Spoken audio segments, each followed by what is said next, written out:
Well, good afternoon, everybody. Welcome to the regularly scheduled meeting of the Oklahoma City Planning Commission for Thursday, March the 24th. Glad everybody could join us today. We're running a little short-handed today. We do, at the moment, have 5 folks. There's a couple things. We have one case on the docket today, which we'll talk about in a minute, that we may not have a quorum for, so we probably won't be able to hear it. And also, if you're in need of a variance today, that will also be a problem. So in just a minute, I'm going to ask if anybody has any continuances, and if you are an applicant and you think a variance may be required, we're going to want to talk about that probably ahead of time. So with that, if you would, please turn your cell phones to silent for us so we can keep the meeting moving. We would all appreciate that a lot. If this is your first time with us today, outside on the table out front, there are slips of paper that look like this. You can fill one of those out and hand it to our city staff here, and they'll get it in my hands. At the appropriate time, I'll ask if you'd like to be heard on the item you wrote down. I'll call you up. When you get to the microphone, if you would just adjust that so it fits your face, and give us your name and address for the record. And you'll have 5 minutes at that point to tell us anything you'd like us to know about the item. I will reserve the right to cut off comments if they're redundant, if they're not on topic, anything of that nature. But otherwise, we'd love to hear from you, and we want to make sure we consider your opinion before we make a decision. So with that, again, we welcome everybody, and we'll get started. And our first order of business is to receive the minutes from the March 10th, 2022 meeting. If there's no discussion from commissioners on those minutes, I will take a motion if someone would like to make it. Mr. Chair, I move to receive the minutes. Okay, I'll take the second on PrimeGov. It's been seconded by Commissioner Powers. Please cast your votes. All votes should be cast, and those minutes are received. Next item on the agenda today are continuance requests. We have a number of those. Mr. Chambliss, do you want to read those for us? Glad to. First one is item 20, PUD 1846 to April 14th. 21, SPUD 1386 to April 14th. Item 22, SPUD 1389 to April 14th. Item 23, C7410 to April 28th. Item 25, SPUD 1377 to April 14th. And item 26, PC 10783 has been withdrawn. Okay, is there anybody who wanted to be heard on any of those matters today? No. Okay. Did you see one that was off the agenda differently? Okay, got it. If there's no discussion on those from commissioners, I'll take a motion on those continuances as read. Mr. Chair, I move to approve the continuances as read. Okay. I have a motion to continue the items as read into the record. I'll take the second on PrimeGov as soon as that's available. It's been seconded by Commissioner Hinkle. Please cast your votes. All votes should be cast. And those continuances are approved. Next item on the agenda are new requests, and Mr. Chambliss, I believe we have 4 additional requests that I'm aware of.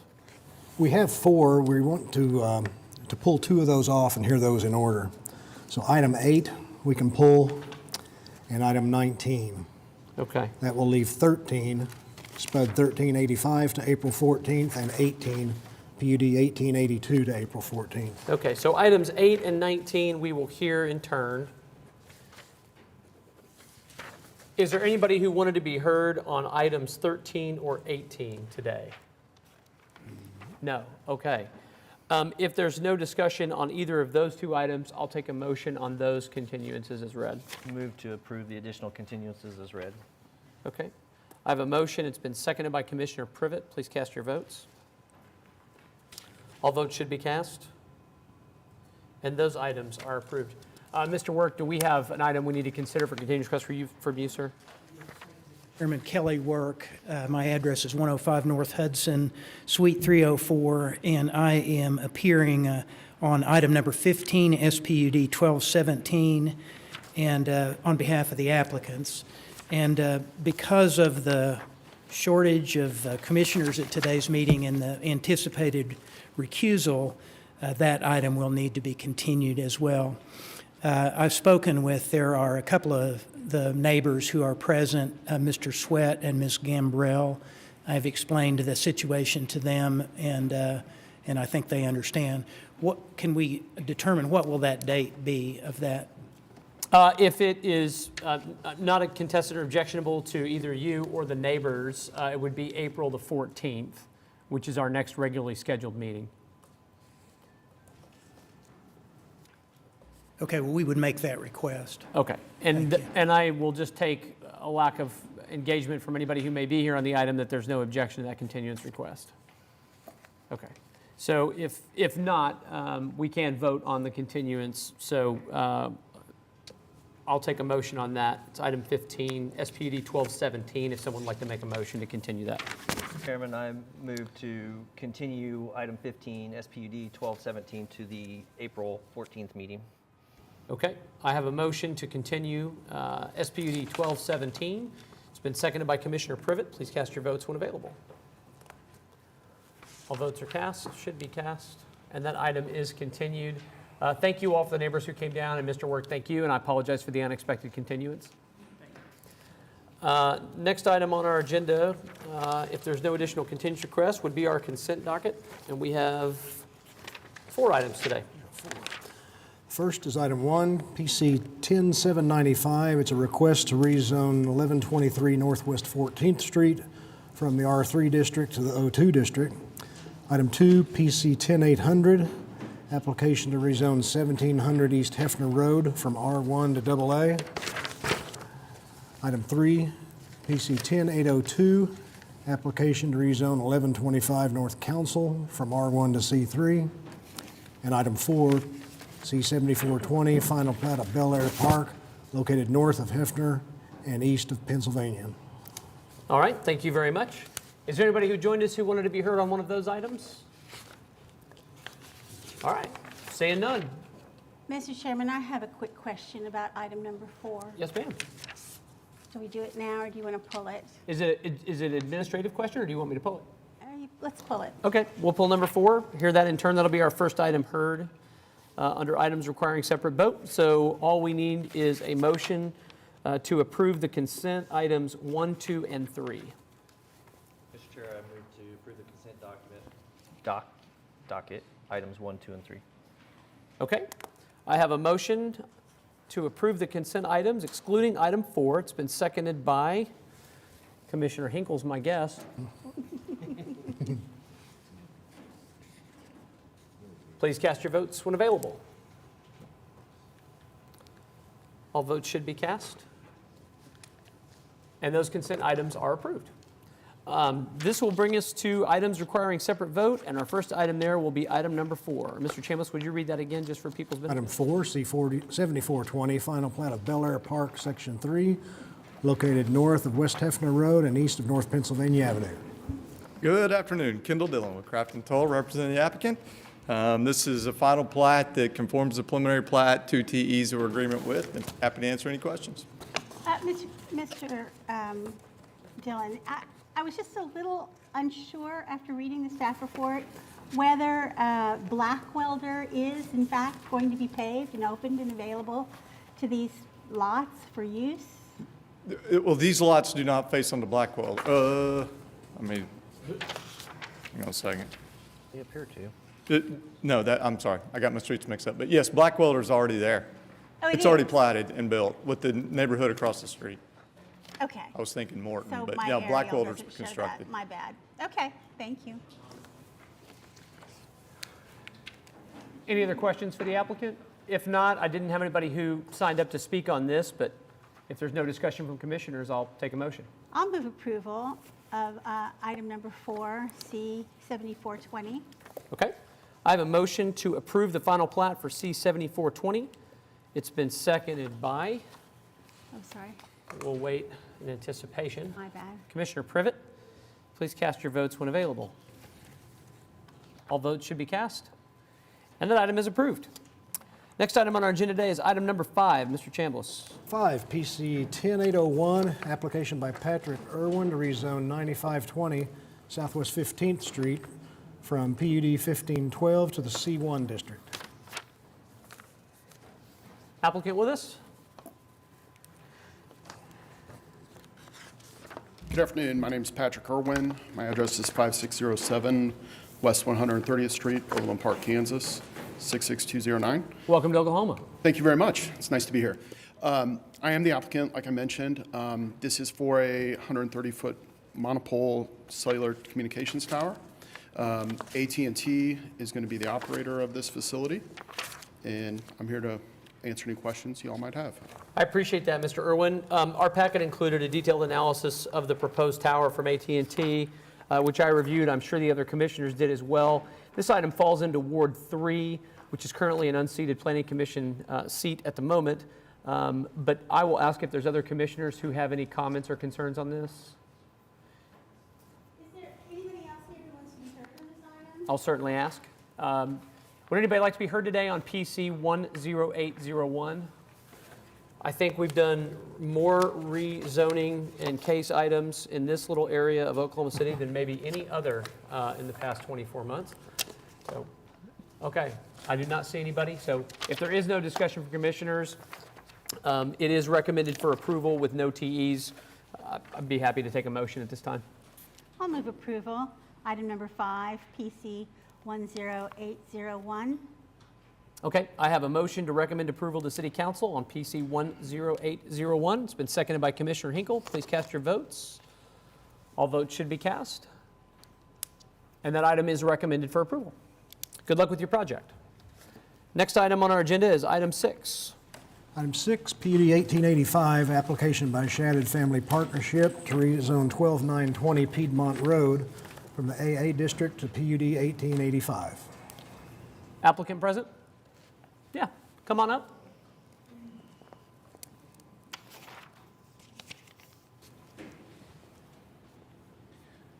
Steve Landys with Landys Engineering, 903 East 35th Street, Shawnee, Oklahoma. Actually, been honored to have the opportunity to work on this parcel, as well as the ones to the, really all it is, it's the last of this section. We're converting it from AA to C3 commercial. The objective is really 3 frontage lots, with the center one being a Wendy's, actually, is what they're looking for on that one.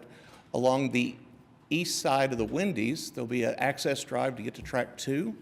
There'll also be a frontage road only allowing 2 drives on Northwest Expressway. So we'll pull all the traffic off of it to access those lots due to the speed. We have actually worked with worked with DOT, and DOT is going to allow us to change the striping on that center median to a left turn lane and a right turn lane for easier accesses. We have actually spoke with Stuart Chai. They said at this time there's not a requirement on doing a deceleration lane on that side, but the clients are actually interested in looking at it.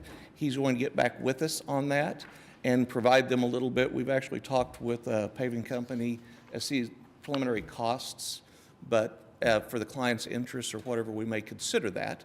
I don't think that has anything to do with the PUD, but that's just kind of something for safety's sake that the clients are actually interested in doing. Other than that, we are looking at a regional detention pond that will drain underground to a pipe that goes underneath Piedmont Road at the northwest corner.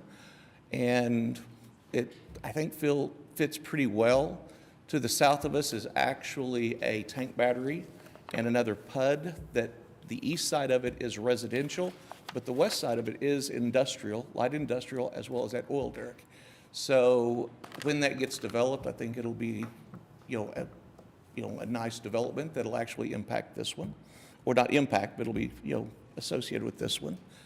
Other than that, the only question that I've had with staff that we've discussed is the sidewalks. There are no sidewalks on Northwest Expressway, and we'd kind of prefer to keep it that way. I think just due to speed and traffic issues. We did look on Piedmont Road, and due to that development behind it, planned on coming up that way to be able to access the frontage lots on Northwest Expressway through internal sidewalk systems. I think it was a more safety approach than anything else. Other than that, I'll be happy to answer any questions that you might have. Okay, we appreciate it very much. Commissioner Clare, this is your ward, sir. Do you have questions for the applicant or concerns on this item? Just as I looked through the use units for both track 1 and track 2, I didn't see anything that caused too much concern, other than use unit 36, eating established fast food drive-through windows on both tracks. Would you be open to, we've historically included a TE that all drive-through window speakers be a minimum of 150 feet from any residential or future residential? Are you open to Absolutely that? no problem with that Okay. whatsoever, sir. And then kind of on the hind end of that too, dumpsters, we like to see those 50 feet minimum from any residential or future residential. You got any issues with that? We'd be pleased to add that. Okay. That's all I have. Are those lots, Cindy, if you could you put the exhibit back up that shows the outline of the parcel and then the lots to the south for PUD 1418? Are those lots to the south, are those residential lots, or are those the industrial lots you referred to? Those are the industrial lots at that point along the Piedmont Road area. That in the middle of it, there where you see the drainage blue line coming through, that's a future pond or drainage system.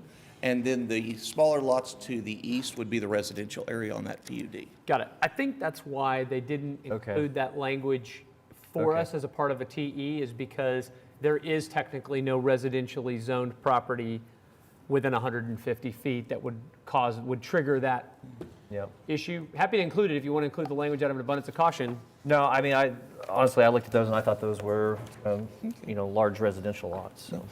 Only other item that we have tried to do is, while the east side of the track 2 is adjacent to that Mercy Hospital or clinic, we've actually defined additional screening along that side to, keep things where they would be attractive in that area, not detract from that property. I mean, the only comment that I'll make to that is, I mean, it's east of Piedmont is all residential.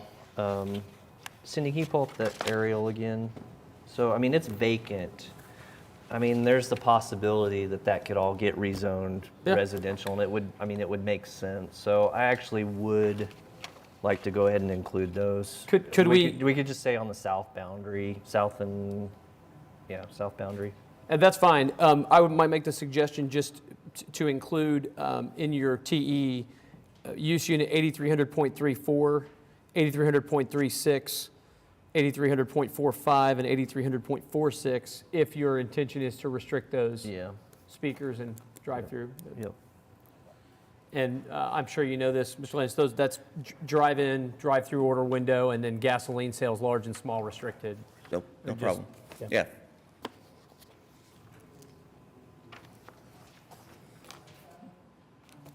I'll ask while Commissioner Claire is working on that TE language, is there anybody here who wanted to be heard on PUD 1885?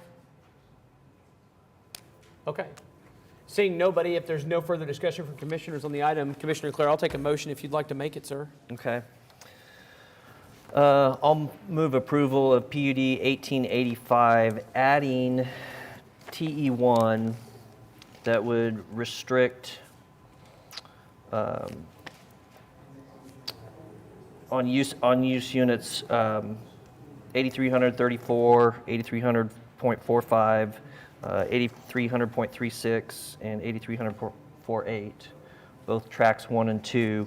Restrict drive-through speaker windows within 150 feet of the south and east property lines, and the same for use units restricting dumpsters 50 feet from the south and east property lines.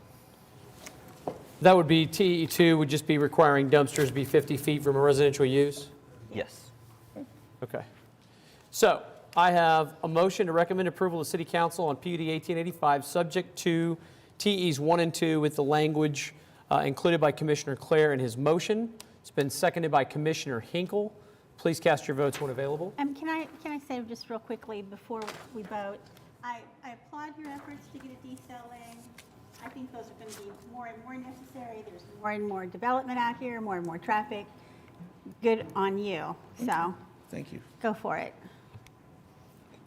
We believe that, I think the speed limit out there is 55, and I think they felt concerns because of that. Okay, I hope everybody's voted. And that item is recommended for approval. We appreciate it and good Appreciate luck it. with your project. Thank you all. Next item on the agenda today is item number 7. Number 7 is Spud 1388. It's an application by Pecan Valley Farms to rezone 8101 South Shields from C3 to I1. Good afternoon, David Box, 522 Colcord Drive. The application before you seeks to have a SPUD approved that would allow for the sales of mobile homes. It's worth noting, as you see in your staff report, that the site in the past had also been used for that. So the SPUD is fairly detailed in what it allows. We believe it to be consistent. There are no TEs, and we'd ask for your approval. Okay, thank you very much. This item is in Ward 4. Commissioner Privet, any questions or comments or concerns for the applicant? No, I couldn't think of any. This is pretty normal for the area. It's a mobile home road. Yeah, I'm good. And unless we got somebody to sign up to speak, I'll make a motion. Okay, I will ask, is there anybody here who wants to be heard on SPUD 1388? Okay, if there's no further discussion from commissioners, I'll take a motion. I'll move approval or recommend approval of SPUD 1388. Okay, I have a motion to recommend approval to City Council on SPUD 1388. There are no TEs. It's been seconded by Commissioner Powers. Please cast your votes. All votes should be cast, Thank you. and that item is recommended for approval. Item number 8 is still on our agenda today, so this would be, yep, that's our next item. Item 8, SPUD 1397 is an application by Milam Place LLC to rezone 3031 Northwest 19th Street from the C3 district to SPUD 1397. Welcome. Hello, Fallon Brooks, 1605 North Classen Boulevard. There were a few TEs, and I think that we were cool with all of them. There were 5 total. And I spoke with Asa about this one. So there was just some of the language wasn't quite in line with what was on the site plan, so.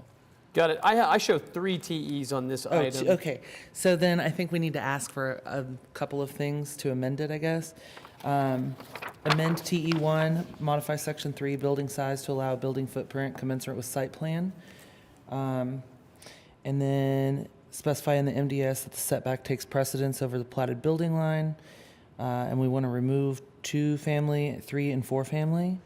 And we need to request to strike the single family from that TE, because So- obviously we're trying to do a single family on the lot.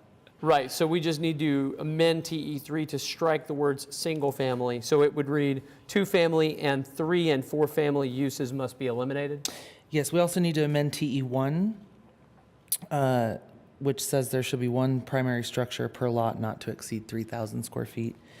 And then we need to add 2 more TEs. That item is not on our TE list. So It's not on your TE list. Okay. No, not for item 8. I know which item you're talking about. And that item is, that TE is included on your other item today. It's the second one? You have that labeled as 1397. Sorry, we tried to work this one out.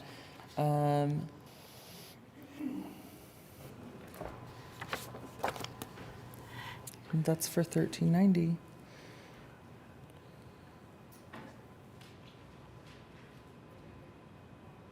So for 1397, I've got the 2 TEs and then amending the 3rd TE, which is the only other one on our list, to eliminate single family.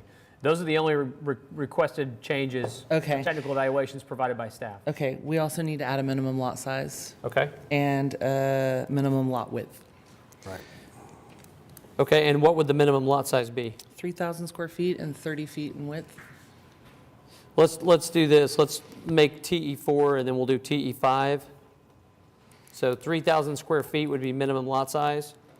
And our proposed TE5, just in case there's anybody here, we're not trying to get this square before we discuss it. Minimum lot width. And you said 30 feet? Yeah. Okay. Okay. This is Commissioner Highsmith's ward. He is not with us today. I did not receive any comments from this, so I'll just ask if there's anybody from the commission who has comments on this. I'd take them now, or I can ask if anybody would like to be heard. Seeing no comments, I'll ask, is there anybody who wants to be heard today on SPUD 1397? Okay. If there's no discussion for commissioners, I do need someone to make a motion. We have amended, I'm sorry, I do have one question. Go ahead, please. With an overall 60-foot lot, and we're doing minimum 30-foot, that means we're going to have 6 feet on each side of the lot line that's going to be driveway for each unit, right? So do we need some kind of shared use agreement? Driveway agreement, yeah. Access? Not in the SPUD. Not on the spot, yeah. Not in the. Not in come the- with building yeah, once permit. we do the lot split. Okay. Okay, so if there's no discussion, I do need a motion. We have TE 1 and 2. TE 3 has been requested to be modified to amend and delete the words "single family." TE 4 would add a minimum lot size of 3,000 square feet, and TE 5 would add a minimum lot width of 30 feet. I actually do have one more question. I'm so sorry. Is this lot vacant? It's vacant, yeah, currently. Okay. And I'm sorry, because there was a bunch back and forth on TE3. Your desire is to do 2-family or 3-family, 4-family homes? No. Single family. Single-family, homes. so we're striking Yeah. 2-family, 3-family, and 4-family? No, we're just striking the word "single family" because she doesn't want that use eliminated. Oh, The TE wanted us to strike all of them, and the single family shouldn't have been included in that. all right, well, I'll let somebody else make the motion. This one's so confusing. I do need the motion. And I'll take a so moved. Chairman, so moved. Okay. So I have a motion to recommend approval to City Council on SPUD 1397. That motion has been seconded by Commissioner Privet. And that motion is made amending TE3 to strike the word "single family," adding TE4, minimum lot size shall be 3,000 square feet, and TE5, minimum lot width shall be 30 feet. Please cast your votes. All votes should be cast, and that item is recommended for approval. Good luck with your project. Next item on the agenda today is item 9. Item 9 is CE 1071. It's an application to close all of South Harvey Avenue between Southwest 24th and Southwest 25th Street. Applicant present. Welcome. Hello, hi, I'm Shannon Ince. I'm a city planner with the City of Oklahoma City, and I manage the Strong Neighborhoods Initiative. And on behalf of the Capitol Hill Main Street Business Improvement District, we are working with that bid to create a plaza in the Capitol Hill area, and we would like to request to close the street on Harvey Avenue between Southwest 24th and Southwest 25th. Okay. Commissioner Privet, this is your ward, sir, which actually caught me a little by surprise, to be honest with you. Yeah, me too. Any questions on this? Kinda. I mean, I just didn't, just details of it, like what, I mean, how's it gonna affect, those businesses already there? Is there anything that we need to be aware of that they might be affected for? I'm assuming those business owners are in support. Yes. Or yes, they'd be here. unanimously, all the Or they'd be property here. owners. This kind of right. thing, they would definitely turn out if it was. Yeah. And just, you've spoken to all of them. Yeah, They're we've had numerous not only not in meetings. protest, but they're in support. Yeah. No, I've got no issue with it. We've gone through a long list of needs and issues. We're working with legal to work out some things for the ordinance before it goes to city council if it's approved here. So we're all working very cooperatively on moving this forward. Cool. Excellent. Is there anybody here today that wants to be heard on CE 1071? Okay. Well, if there's no further discussion, I'll take a, You do have a yes here. oh, I'm sorry. So sorry. My name is Gloria Torres. I'm the Executive Director of the Business Improvement District in Capitol Hill. I do ask for you guys to approve for the plaza. This is a project that has been going on through community engagement for a few years. We did a community charrette. We did a pop-up program, and then we did another charrette. And this includes all of our businesses as well as residential members of the community. And so this is something that's we've been working on and hoping for a very long time. So I'm happy to answer any questions as well, but I do ask for your approval. Okay, we appreciate it. Thank you. There was nobody who wanted to be heard other than in support, which we appreciate, Ms. Torres. If there's no discussion from commissioners on it, I just want to make note, I mean, a couple things. So Harvey, dead ends about 3 or 4 blocks north of here into the south side of Wheeler Park. So as from a traffic standpoint, there's no concerns. I think this is a ideal location to do something like this. This neighborhood and this district has needed a public gathering space for a long time. So I think this is a great idea. So. I agree. It'll certainly assist in placemaking, so. There are 3 TEs, but if there's no other discussion from commissioners, I need a motion. Commissioner Privet, if you'd like to make one. Yep. I'll move to recommend approval of CE 1071. Okay, I have a motion to recommend approval to City Council on CE 1071, subject to the technical evaluations. It's been seconded by Commissioner Hinkle's my guess.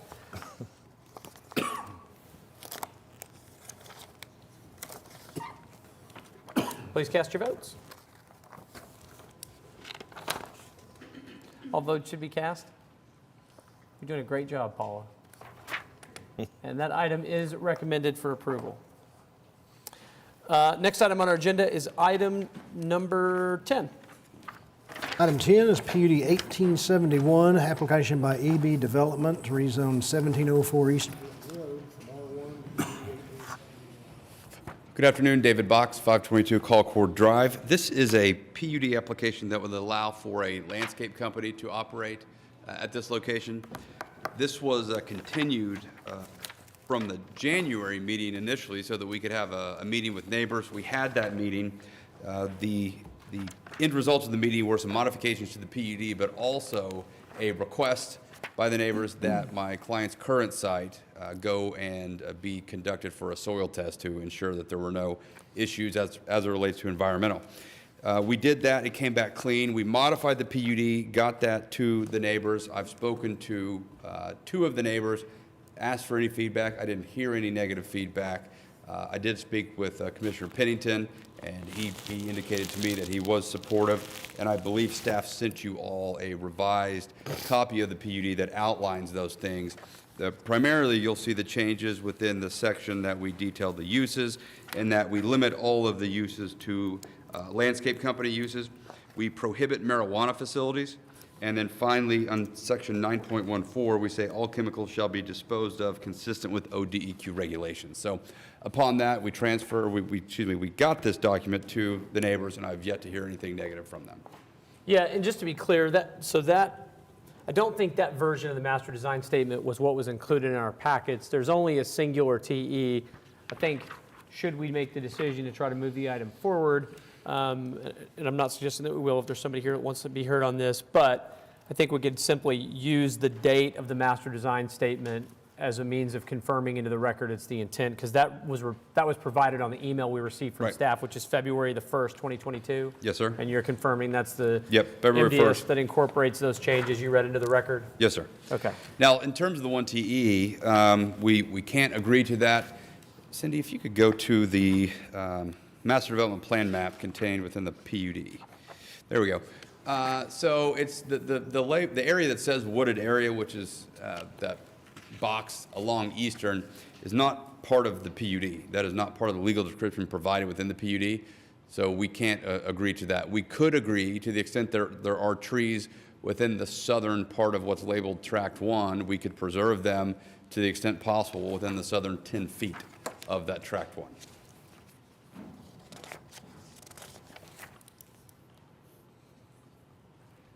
So you're proposing to amend TE1 just to say that you will specify in the master design statement that trees, that actually, we wanted to eliminate that whole wooded area comment, I think. Yeah, Would you because it's agree? not within the So- confines of the legal description. So it would be specify in master design statement that trees along the southernmost 10 feet of Tract 1 shall be preserved. To the greatest extent possible. I don't know that the city wants us to preserve dead trees or cedars, but yes, if there's beautiful trees out there in that 10 feet, we will strive to keep them.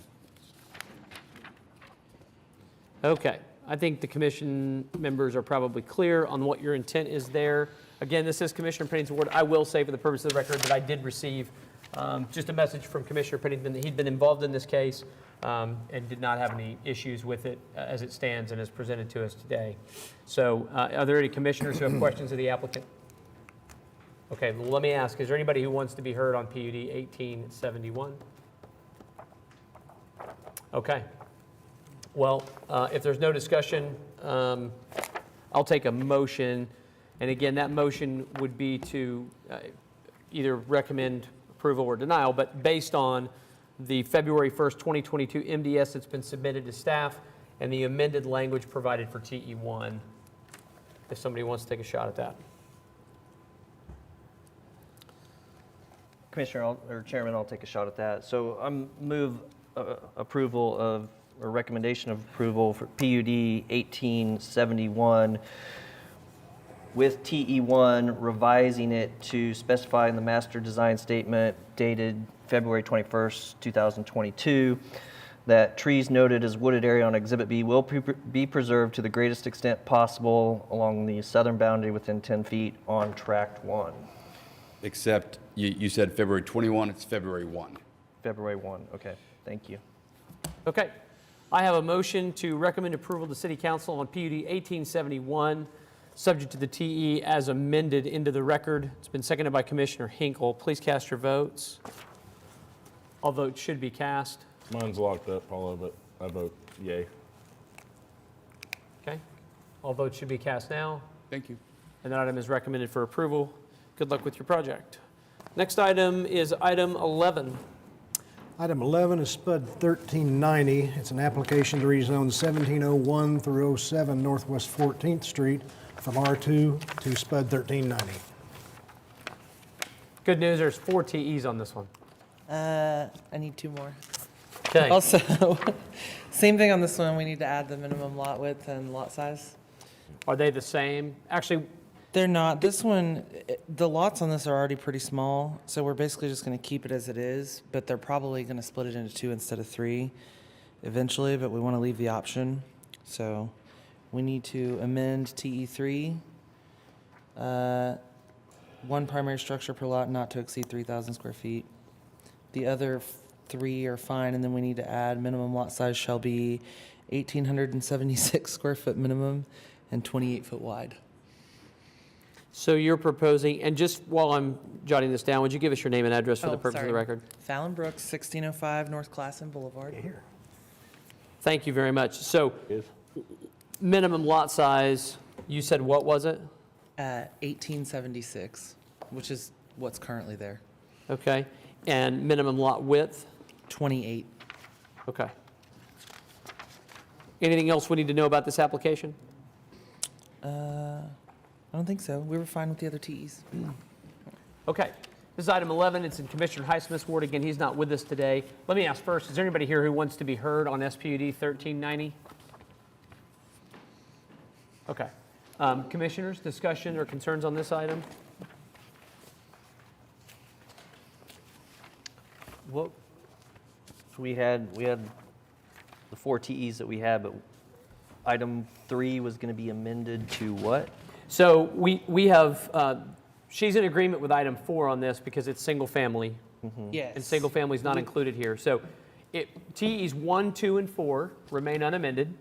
TE 3 has been amended to say section 1.4 should be limited to 1 primary structure per lot not to exceed 3,000 square feet.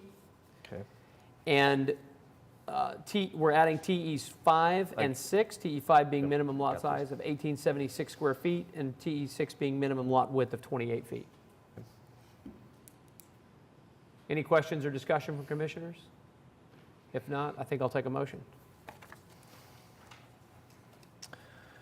Mr. Chair, I move approval of, recommendation of approval of SPUD 1390, amending TE3 to say section 1.4 should not be limited to primary structure per lot not to exceed 3,000 square feet, adding TE5 with a minimum lot size of 1,876 square feet, and adding TE6 with a minimum 28-foot lot width. Okay. Sound good to you, Ms. Brooks? Yep. Excellent. I have a motion to recommend approval to City Council, subject to the TEs as amended by Commissioner Clare into the record, seconded by Commissioner Powers. Please cast your votes. All votes should be cast. And that item is recommended for approval. Player change. Should change your nameplate. Thank you. You bet. Good luck with your project. Next item today is item 12. This is case SPUD 1394, application to rezone 1401 Southwest 44th Street from O2 to SPUD 1394. Yeah, good afternoon. Once again, David Box, 522 Colcord Drive. This is an SPUD that would keep the underlying O2 zoning and simply add the ability to have retail sales on this site. It is straight C3 to our east, so although we are asking for one C3 use, it is an incremental increase in intensity. I'd be happy to answer any questions. There is one TE that we agree with. First time for everything. No, I often agree with TEs. We're not looking for your comments right now, Mr. Box. Mr. Butler, good to see you. So this is Commissioner Highsmith's ward as well. I do not have anybody sign up to speak on this. Is there anybody who wants to be heard on SPUD 1394? Okay. Commissioners, anybody have questions or concerns on this one for the applicant?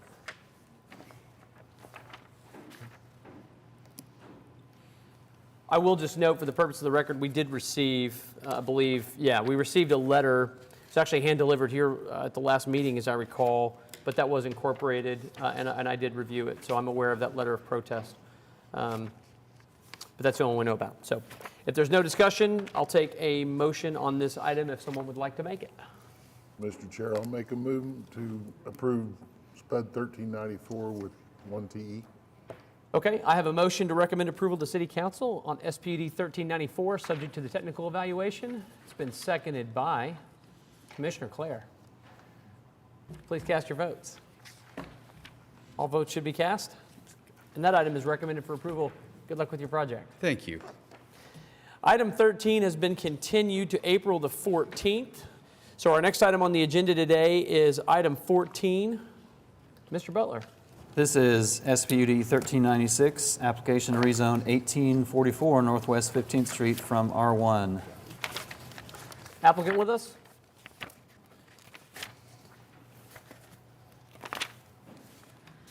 Good afternoon, Klaus Ryman Phillip, 2801 North Hudson, and I'm representing Nathan Cow on this SPUD.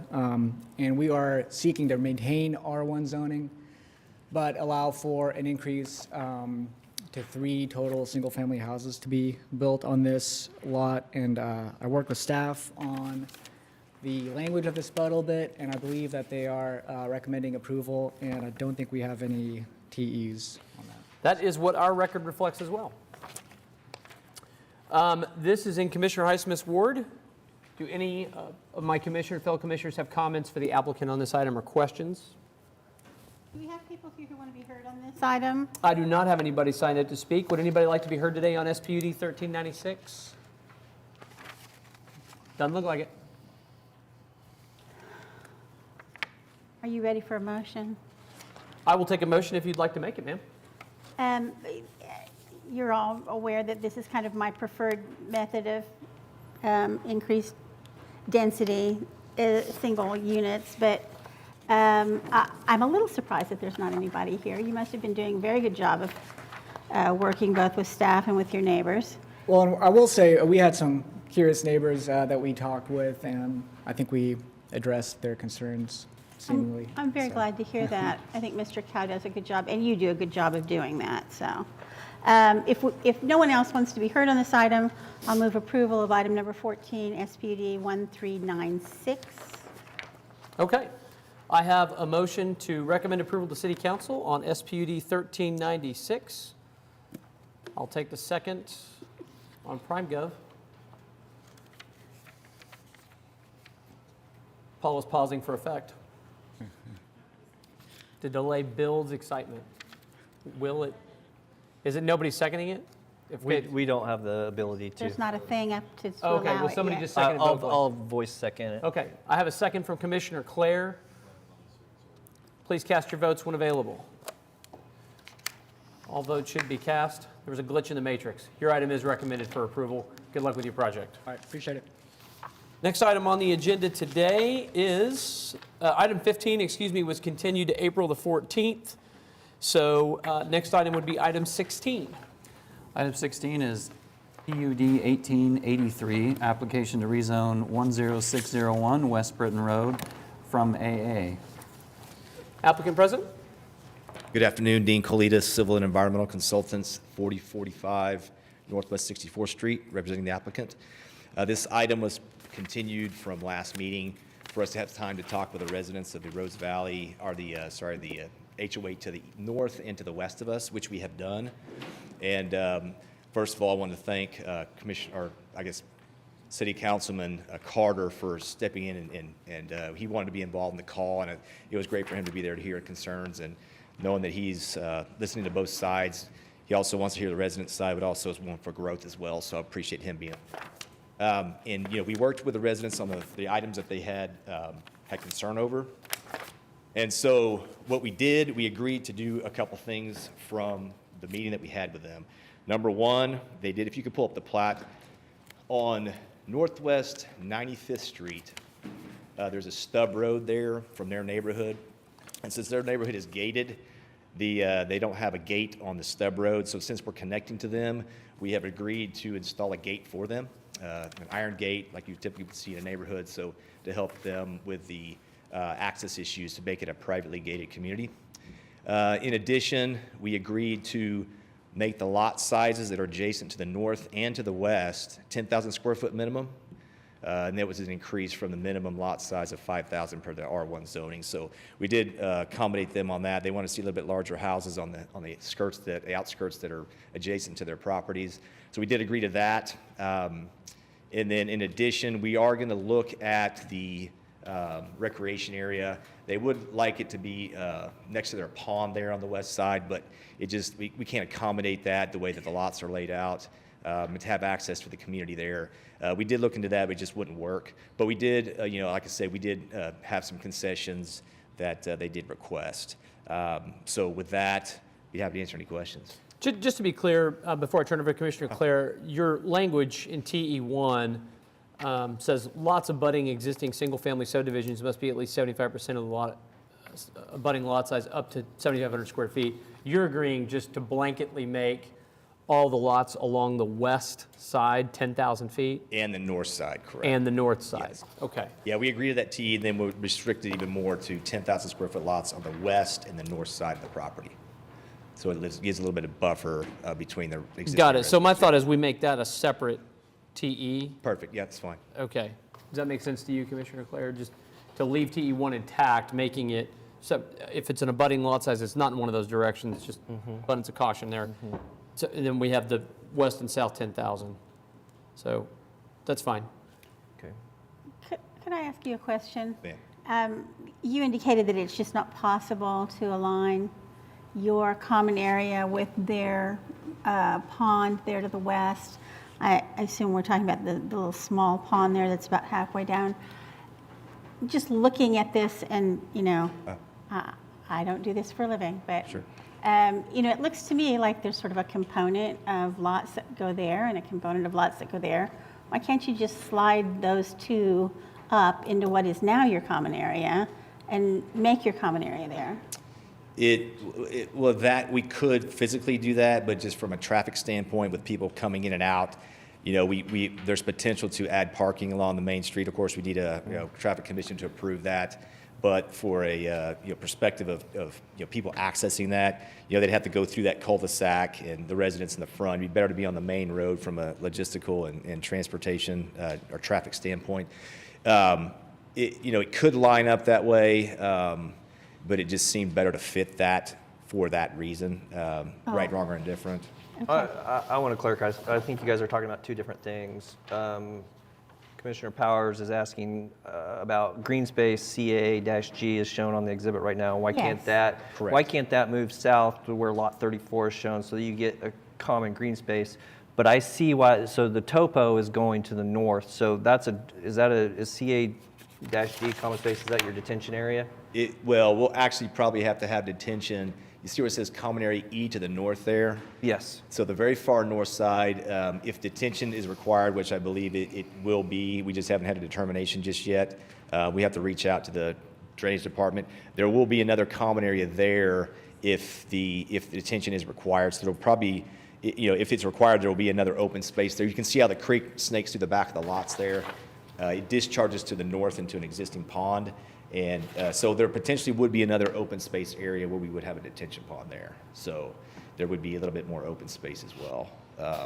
Yeah, just traffic-wise going through there. We did look at that, and not to say it's not possible, but just from a traffic standpoint, the residents that would live next to that, they had people circling in and out of their cul-de-sac daily. Usually people buy a cul-de-sac lot so it can be protected from traffic.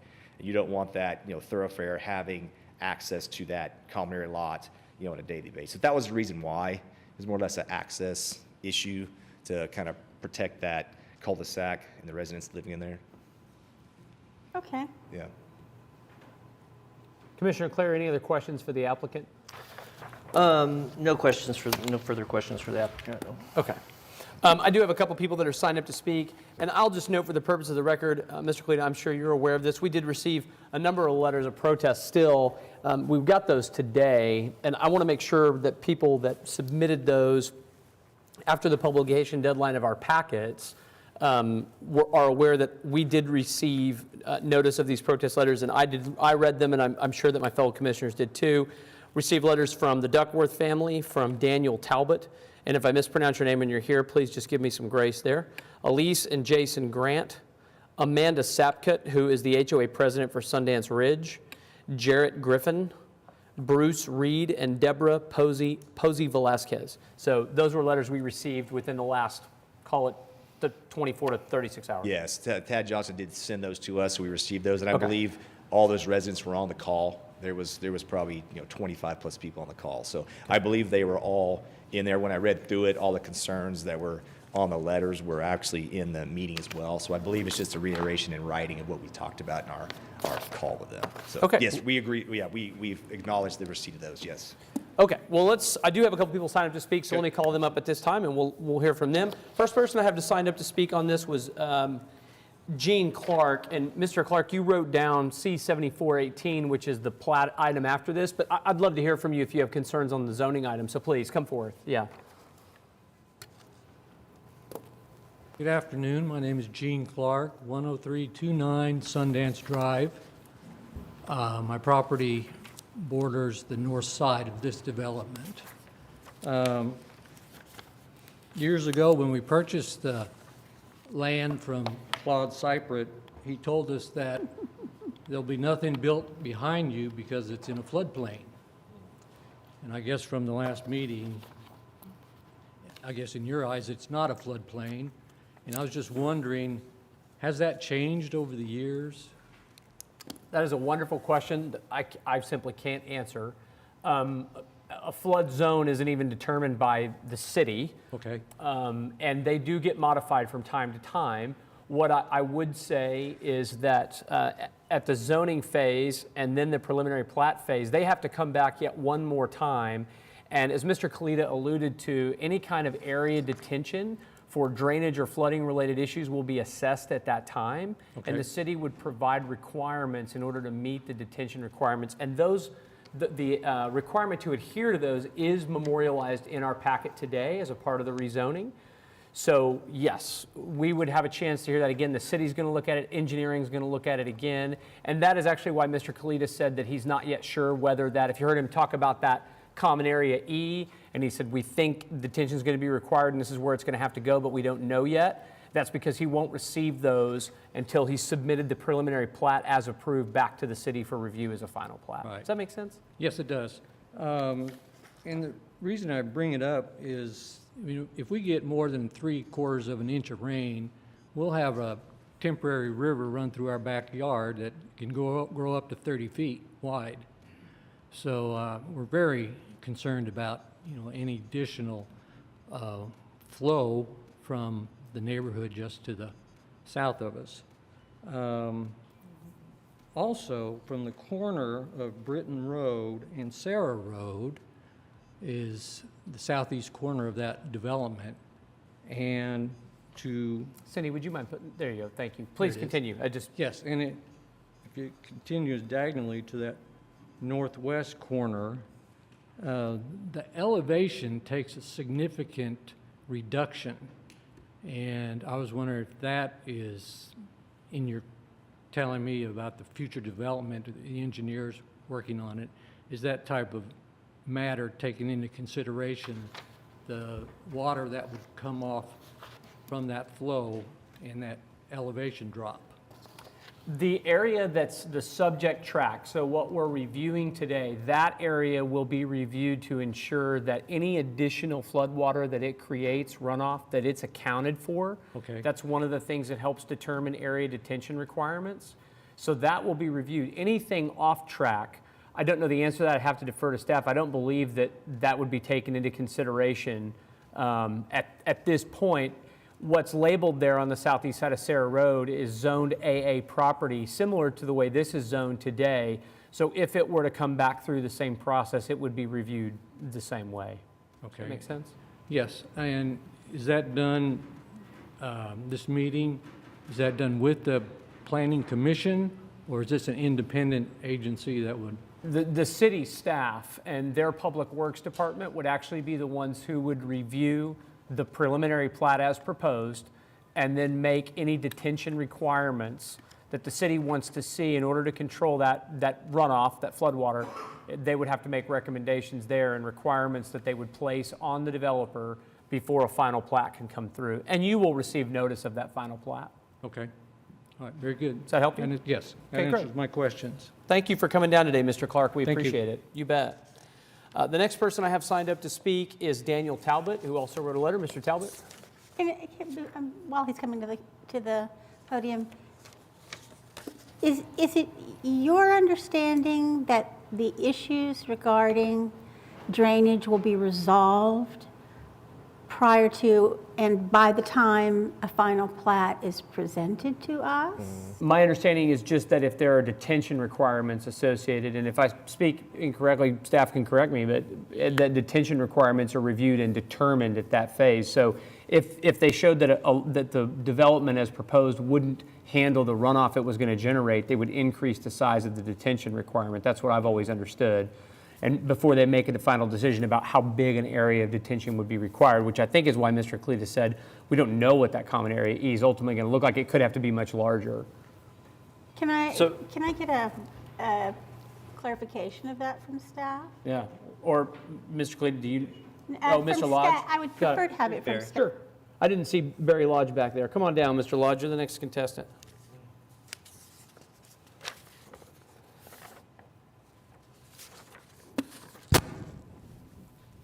That sounded a whole lot louder than it does back there. The detention determination will be made with the submission of each final plat. So at the preliminary plat stage, we won't make that determination, but there will be a review made at the submission of each final plat. So Mr. Cleta would need to, before he submits that final plat, he would reach out to the Public Works Department for that determination, and then he would design his final plat accordingly. So once he goes through these final plat layouts, they may look slightly different than what's on his preliminary plat layout due to the detention requirements. But these good people who are here today with drainage on their mind, if they come back for the final plat discussion, they'll be able to ask and get answered whatever questions they have about how the drainage is going to work and how it's going to keep their worst fears from becoming reality. Yes, they will. So in addition to the detention that is submitted with each final plat, they will have the full set of their development plans for the paving, drainage, all the storm sewer, water, sanitary. So all of that is submitted at the same time for review by the Public Works staff. And so any individuals that are concerned about what's going to happen with that drainage will have the opportunity to ask the questions and have the clarification at that time. Thank you. And just for clarification, those development guidelines say that the proposed improvements cannot release any more water than is currently leaving the property, and it can't release it faster than what's currently. That would only be in the case that the determination is made that detention is required. Okay. The faster It's part. kind of one of the deals that I would encourage the consultants to look at is what they are putting off onto the adjacent properties.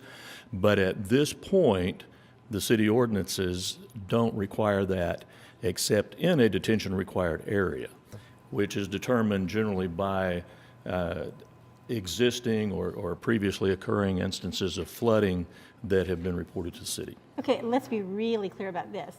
Are you talking about both the issue of how much and also how fast? Yes. Oh, I've been telling people for 17 years that that developers can't put off more water onto their property than is already existing. And I've not been telling the truth? That would be correct. In the areas where detention is not required, there's not a restriction as to how much of that water can be released or at what rate. So even in the detention required areas, we're going to release the same amount of water. We're going to release more water. It's just at a different rate. Where there's no detention pond required, there's not going to be any control over that volume or rate of release. And so the fact that it may result in a greater amount of water being released is not what determines whether detention is required? At this point, no, it is not. Right now, the way that the ordinances are written is if there is reported downstream flooding, that would kick in the requirement for on-site detention for that development. Okay, that is very troubling to me. To alleviate concerns of drainage downstream, we will agree to detain, as in to not release any rate beyond existing flow rates. Yeah, it seemed to me that you were already aware that this area is likely going to be required detention. Correct. So it's not, we'll just agree to detain. It's not a problem. You know, it protects the developers well because in case there is some flooding downstream, it's not caused by us. It's smart and it's a good neighbor thing to do. So I think, to help the situation and not cause issues downstream, we can agree to detain. I appreciate that. I think we may need to seriously adjust the way we review preliminary plats, however, on this particular issue. I appreciate the offer. Thank you. Thank you for that explanation and for your frankness about it. Sorry about that, Mr. Talbot. Welcome back. You made it to the second row. All's good. Danny Talbot, 9500 Blake Run Road. I am the southernmost lot in Sundance Ridge that'll back up to the proposed addition. Okay. I'm going to reiterate just real quickly some of the original concerns, which are the roads out there and the water pressure. The roads are horrible, and from what we understand, it's at least 6 years away from anything being done. I'd like to address the wildlife. I put in my email to you guys about the owls that are out there. There's deer, there's coyote. All of those are just all over that field every night.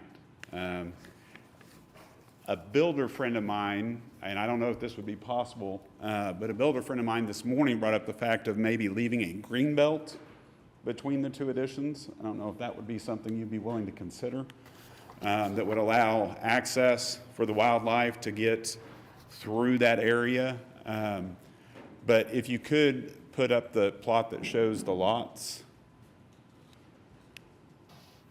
Is that the original, or is that a new one with the new square footage?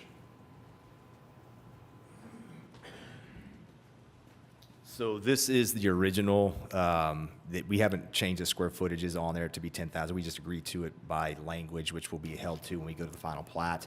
But in regards to your comment on open space and a path for wildlife to get through, if you see in the middle of the development, you see in the back of the lots, there's like a 20-foot strip through there. Well, that's a Army Corps of Engineers blue line stream that we cannot impact except for crossing it with roads. So we have preserved that in an easement. So there will be paths for animals and along that stream to get to the north from within the development to the north to the existing open space. Okay. Then for my own personal interest, I would ask that this be postponed until we see what the new plat is. One of my concerns is I now have 3 neighbors backing up to my lot under this plat, and I don't know what 10,000 square foot means. I can see that the lots to the north that back up are quite a bit bigger, and it'd be easy to make them to where, you know, there's one person that backs up to my lot, and one person that backs up to my neighbor's lot, and so on and so forth. But I don't know if that's what's going to be done. So if you look at the cul-de-sacs there, those lots are, at the ends of them, they're roughly 10,000 or more. So when you see the smaller lots that aren't in a cul-de-sac, those will be wider to accommodate that 10,000 square feet. So, which is twice what is required by R1 zoning. Okay. So am I going to have one neighbor that backs up to me, or am I going to have 2 or 3? Where's your house at? I'm the southernmost down here in the corner. Oh, the southernmost? The big pie lot. You will have, essentially by scale, that lot that abuts you, those 2 lots will have to be one. Okay. You know, it may overlap a little bit, but to get 10,000 square feet, those would probably have to be a lot and a quarter. You know, it's pretty much you'll have one neighbor in your backyard, basically. Okay. Yeah. And so are the neighbors to my north also going to have? They'll just have one 10, lot? yeah, they'll have Okay. 10,000 square feet as well. So they'll be a lot wider to accommodate that 10,000 square feet. Yes, Okay. sir. Yeah. My other objection is not really for me, but for my neighbors, and that's moving the pool to equal the pond.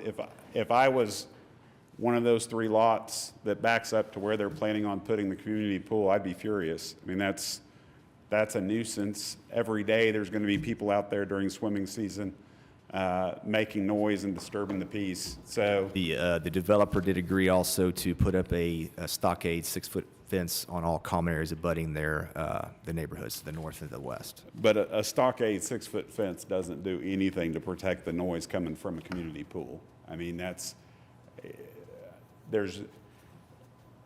the reason it's not going to go down by the pond is because those lots by the pond are more valuable.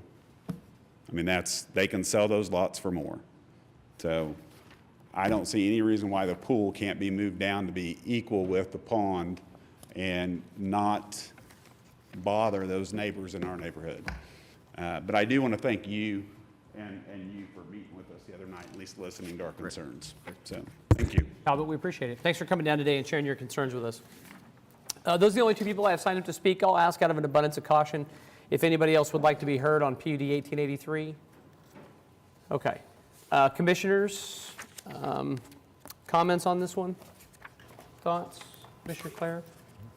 Yeah, I'll just start off by, unfortunately, I did not get an invite to the call that happened with the neighbors, but fortunately, Councilman Carter was on the call. I had an opportunity to visit with him. He did convey that it went well and that the developer is definitely attempting to work with the neighbors. You know, I hear the concerns about road and infrastructure, schools. We don't really, that's not within our purview. You know, there's concern about water pressure, and then also the duplexes, which in my opinion is a non-argument because the duplexes are isolated around that oil well site and don't really have any connection or relevance to the single family to the north and the west. You know, I mean, it's the same story that we're seeing throughout the ward in Northwest OKC, is that the infrastructure just can't keep up. And while it's not ideal, I mean, more residents and more tax dollars in these areas are going to prioritize those improvements. So it's a chicken or the egg thing. And Yeah, I while it's not apologize. ideal, I can't object to it. So.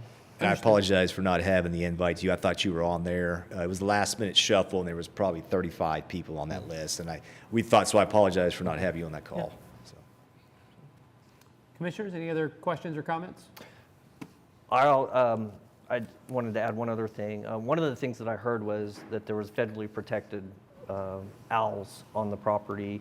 And so I did put in a call just to educate myself to the game warden, the Canadian County Game Warden that oversees this, and we had a good discussion. So all raptors are federally protected, but owls are not endangered. So it's a non-issue. They actually don't have much hardwood forest on this site. It's mostly cedars, and so they actually don't have good habitat. So any owls displaced from this, and there's no requirement, for relocation or protection. But as we look at wildlife, deer, and that's important. So I like the fact that we've got some room with that stream corridor, that blue line, for them to navigate the property. I think is kind of the best we can do right now. So. Great, okay. If there's no further discussion from commissioners or comments, everyone's been heard. I think we can take a motion if you want to try to make it, Commissioner Clare. I'm ready to do that. I do want to just clarify. So it sounds to me like we're keeping TE1 as is, and we're adding TE2 that says lots on the north and the north boundary and the west boundary shall be 75% of abutting residential lots. That's what Lot 1 said, that's what TE1 says. Up to, but this one's up to 10,000 square feet. Well, no, I think what it would just be, I actually probably steered you wrong there, Commissioner Clare. It should just be amending TE1 to require that lots along the west and north boundary of the proposed PUD shall be 10,000 square feet. Correct. Okay. Yeah. Gotcha. And also, we did agree to screen the common area where the pool's at and the large common area, recreational area, that they would have a stockade fence on them for help screen that. So if that's a TE, if not. We'll make it a TE just out of an abundance of caution, I guess, if you want to do that, Commissioner Clare. Sure. And we'll add a TE that detention will be included per the applicant's offer? Sure. That's fine. Are you good with that? Just that.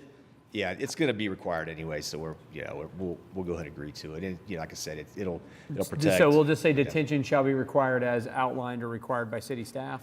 But by ordinance, yeah. Okay. I think I would prefer to say that it will be required, period.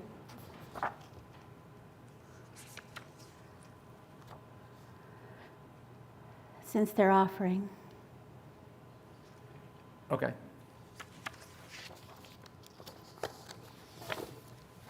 Anything else? I think that's it. Okay. So I will move approval of PUD 1883, amending TE1 to say lots abutting existing single family on the west and north subdivisions must be at least 75% of the lot up to 10,000 square feet. TE2, common areas, specifically the pool, shall be screened with a stockade fence from adjacent residential, 6-foot stockade fence from adjacent residential. And TE3, detention shall be required as outlined by city staff. Commissioner Clare, just on TE1, just to ensure that we're getting this the way the neighbors think that they're getting it, I would just say, friendly amendment to your language would be lots abutting existing single-family subdivisions shall be 10,000 square feet. Okay, that works. Okay.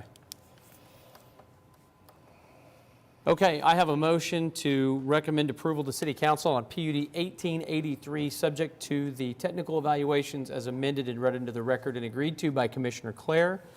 It's been seconded by Commissioner Powers. Please cast your votes when available. All votes should be cast. And that item is recommended for approval. Thank you. Next item is the companion item. Mr. Butler? Yes, item 17 is case C-7418, preliminary plat of Rose Valley, located north of West Britton Road and west of North Sarah Road. Dean Colitas, Civil and Environmental Consultants, 4045 Northwest 64th Street. As stated by Planning Commissioner Cravens, it's a basic companion item to that, and we do agree to all the TEs that are listed on the staff report. Okay, and I'll just note for the purposes of the record that we're told by staff that the design of this preliminary plat conforms with the subdivision regulations as they relate to access requirements for subdivisions with more than 200 lots. And we're also told that the design conforms with the requirements of the proposed PUD 1883. Commissioner Clare, any concerns on the preliminary plat as proposed or presented? Yeah, one point of clarification. This came up last go-round. So the connection to Northwest 59th Street, my understanding is that Sundance Ridge is private streets.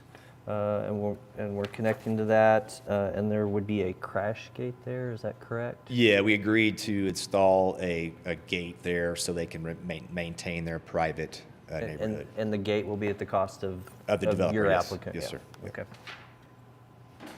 Applicants in agreement with the TEs. Anybody want to be heard on C-7418? Okay.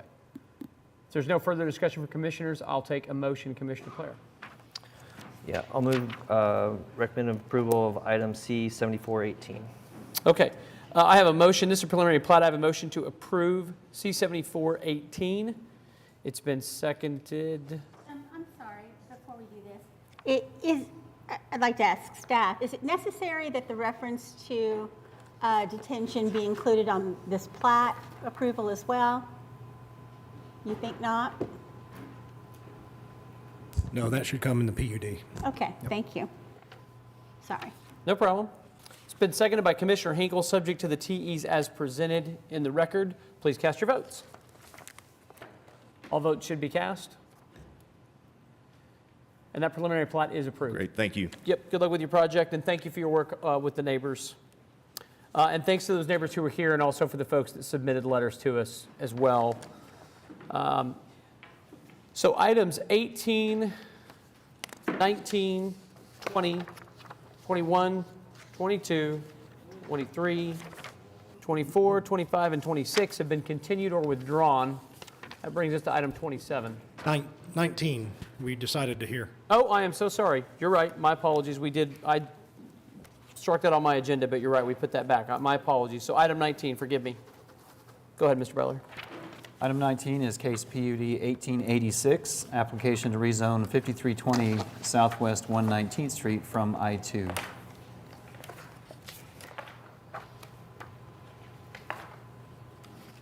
Hi, David Jones with the Orion Group on behalf of the applicant. This is a application that was on the agenda previously and continued from back in December. It was a joint application at that time. During that period, the developer, STK Development, has acquired the Williams Brothers property, which is on the western portion of the overall development. And so now it's a single application with STK. We've had an opportunity to meet with the Homeowners Association and its board for the Williamson Farm Tract, which is the east abutting residential development. I believe in your packet there's a letter from the HOA president stating their interest and approval of the project. At the time, back in December, the main item, the main hurdle that we needed to discuss and clear was the existence of a sewer system that was capable and had adequate capacity to be able to handle the additional inflow of effluent that we would generate through this project. We've had an opportunity to meet with Crystal and Dustin a couple of times and discuss with them what options and where we could get to as far as that development goes. I know that they're in the process of soliciting the services of a outside engineer to evaluate the existing lift station and sewer system. We understand that there's the potential that we will have a contribution required on our behalf for the development, for the upgrade of the sewer system and lift station. I believe that's in the PUD design statement. The other item we know about and have been dealing with is the avigation easement. This location is in the Air Environs 2. We've got a couple of lots that lie slightly within that boundary. Now, that boundary, as we understand it, is not a defined boundary in the sense of a meets and bounds description. It's kind of a line on a drawing. So we've done our best to represent where that line appears to be. So there may be some consideration during that avigation easement discussion with the Airport Trust as to the two lots that slightly lie within that area. But beyond that, that's kind of where we are today, and I'd be willing to address and answer any questions. There are 14 technical evaluations provided in our materials. Are you in agreement with all of those? Well, most of all of them. Is there an aerial photograph that you can show that, okay, if you look at the southern, okay, so if we go to TE number 3, a street stub shall be provided to the south consistent with the subdivision regulations. That's a current I-2 zoning to the south, and it's a soil mining facility. And those bare areas that you see there are areas where soil has been removed and are upwards of 15 to 30 feet deep. So we don't anticipate that there will be any subsequent development of that area as it would relate to residential or the likes. And we really would like not to have a ingress-egress component to where the owner of that land would utilize the flow off of 219th Street to go through to operate onto their property. So we'd like to kind of discuss that option. The problem we're going to have today is that that would require a variance. Understand, okay. And we're a member short. Member short. Yep, so. Okay, well, then we will move forward. Well, the provision isn't, but in order to eliminate the street stub requirement, that would be a variance. I can't recall this subdivision regulation off the top of my head. That'd be amazing, but it is required. I just don't, it's like 5D13 something. It would be required at the plating stage. Okay, so we don't have to worry about it here. It's just, today it's just a TE. Got it. Okay. Okay, thank you, Sarah. Then we accept it as a TE and we'll deal with it at the plating stage. Okay, well, we can strike the TE, which is what Sarah's saying. We can strike the TE if we want to for the requirement to connect, just because the variance won't be required until we plat. Yeah, then we would like to strike TE3 at this time. Okay, are there any other TEs? My apologies on the confusion. I'm sorry, just to be clear, will it be required at the plating stage even if it's not required by the PUD? Yeah, because it's a subdivision regulation. Okay. So it would be required then, and that's, I was confused about that. Thank you, Sarah. But that's when we would have to vary it if we were going to allow them to not include the stub. Okay. But I was overly cautious about my 5 folks here today. Understood. Yeah, I appreciate that for sure. So otherwise, the remaining portions of it are basically elimination of language within the design statement, all of which we accept. Okay, so the only change we have is striking TE3. Yes. Understood. I do not have anybody sign up to speak. Is there anybody that wants to be heard today on PUD 1886? No. Okay. Well, in the absence of a Ward 3 representative, I'll ask my commissioners if they have any comments or other concerns that are not addressed in staff's report. I just have a comment. I'm definitely not against your application or the neighborhood. It's just multiple times in the last 6 months, we've run into major issues in this area right here because of all the surrounding I-2 property and how it impacts Williamson Farms and how going forward it's going to impact your neighborhood, because it is. I mean, we kept a giant dirt plant from going behind Williamson Farms just 6 months ago. Right. And then we had the waste transfer storage wars that went on 2 weeks ago. Right. So as a commission, we've said over and over and over again what a mistake Williamson Farms was let to go there. And here we are today going to let another neighborhood go right in the middle of an industrial. I 100% agree with exactly what you're saying. I thought about this at length. The only reason I'm not objecting to the item is because it's on the south side of 119th. For me, that's determinative. If somebody were to bring a rezoning application in here to change I-2 on the north side of 119th, I would not be in support under any circumstance. That's just me. But the 119th for me is kind of that dividing line because of Williamson Farms. If they want to try to build a neighborhood, and no disrespect, between a composting facility and a dirt excavation site, everybody knows what they're getting into there. So, but your concern is well founded. This is a very challenging area, as we've learned over the past 6 months, to your point. So,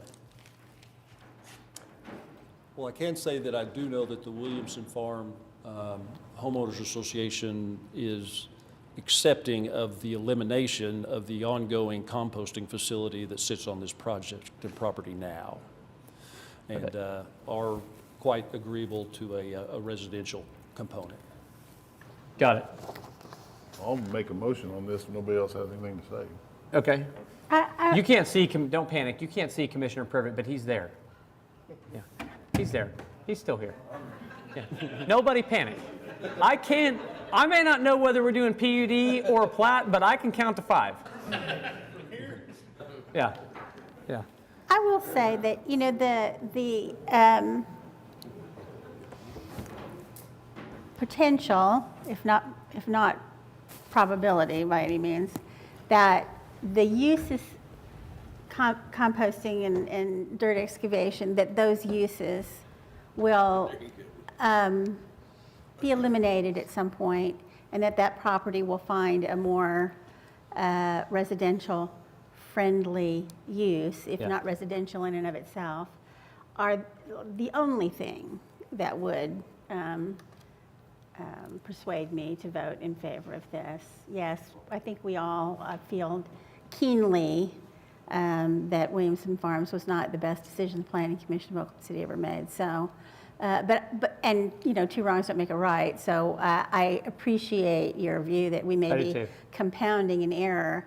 But I do think that those kinds of uses, although there are two uses, are at least, you know, potentially able to be ameliorated in a way. At some point in the future, they may not be what they are today, I guess is Right. my point. So, Well, and South Oklahoma City needs new development. I mean, there's not much going on down there home building wise, so this is a good addition. It's just all the problems we've had in the last couple of years from what else has tried to go on around there, so. But I certainly would not suggest that anybody take this as a big neon sign to move forward in this area with residential development, so. Yep, agree with that. So I'll move approval for PUD 1886 with the deletion of TE3, is that what it was? Yes, sir. So I have a motion to recommend approval to City Council on PUD 1886, subject to the technical evaluations, deleting TE3. It's been seconded by?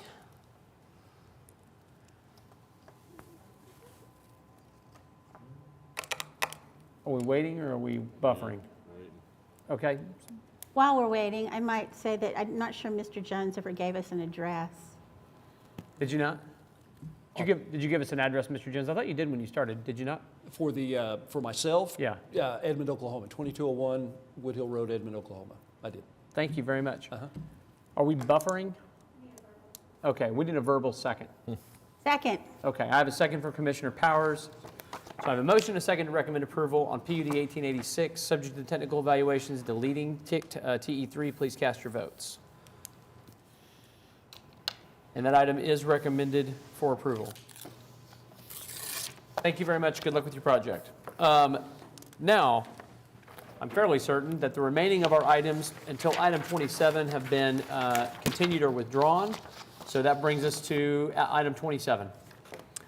This is an ordinance relating to advertising and signs, repealing Article 5 of Chapter 3 of the Oklahoma City Municipal Code, and amending Articles 4, 6, 7, 8, 9, 13, and 13 of Chapter 59 to update sign regulations in design districts, delete provisions regarding non-accessory signs, authorize administrative approval for certificates of approval for murals in design districts, and enacting a new Article 16 sign regulations of Chapter 59. This provides for new sign districts and street topologies, sets forth standards for types of signs, and provides for administration and enforcement. And Lisa Chronister, Assistant Planning Director, is going to introduce our presentation for us.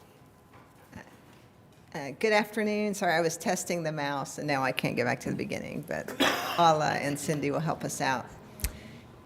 Yes, excited to, at long last, be presenting the sign code, the proposed new sign code to you to set for recommendation at your April 14th meeting. I'm joined by Mark White, White and Smith Planning and Law Group, who's been our consultant on the entire project.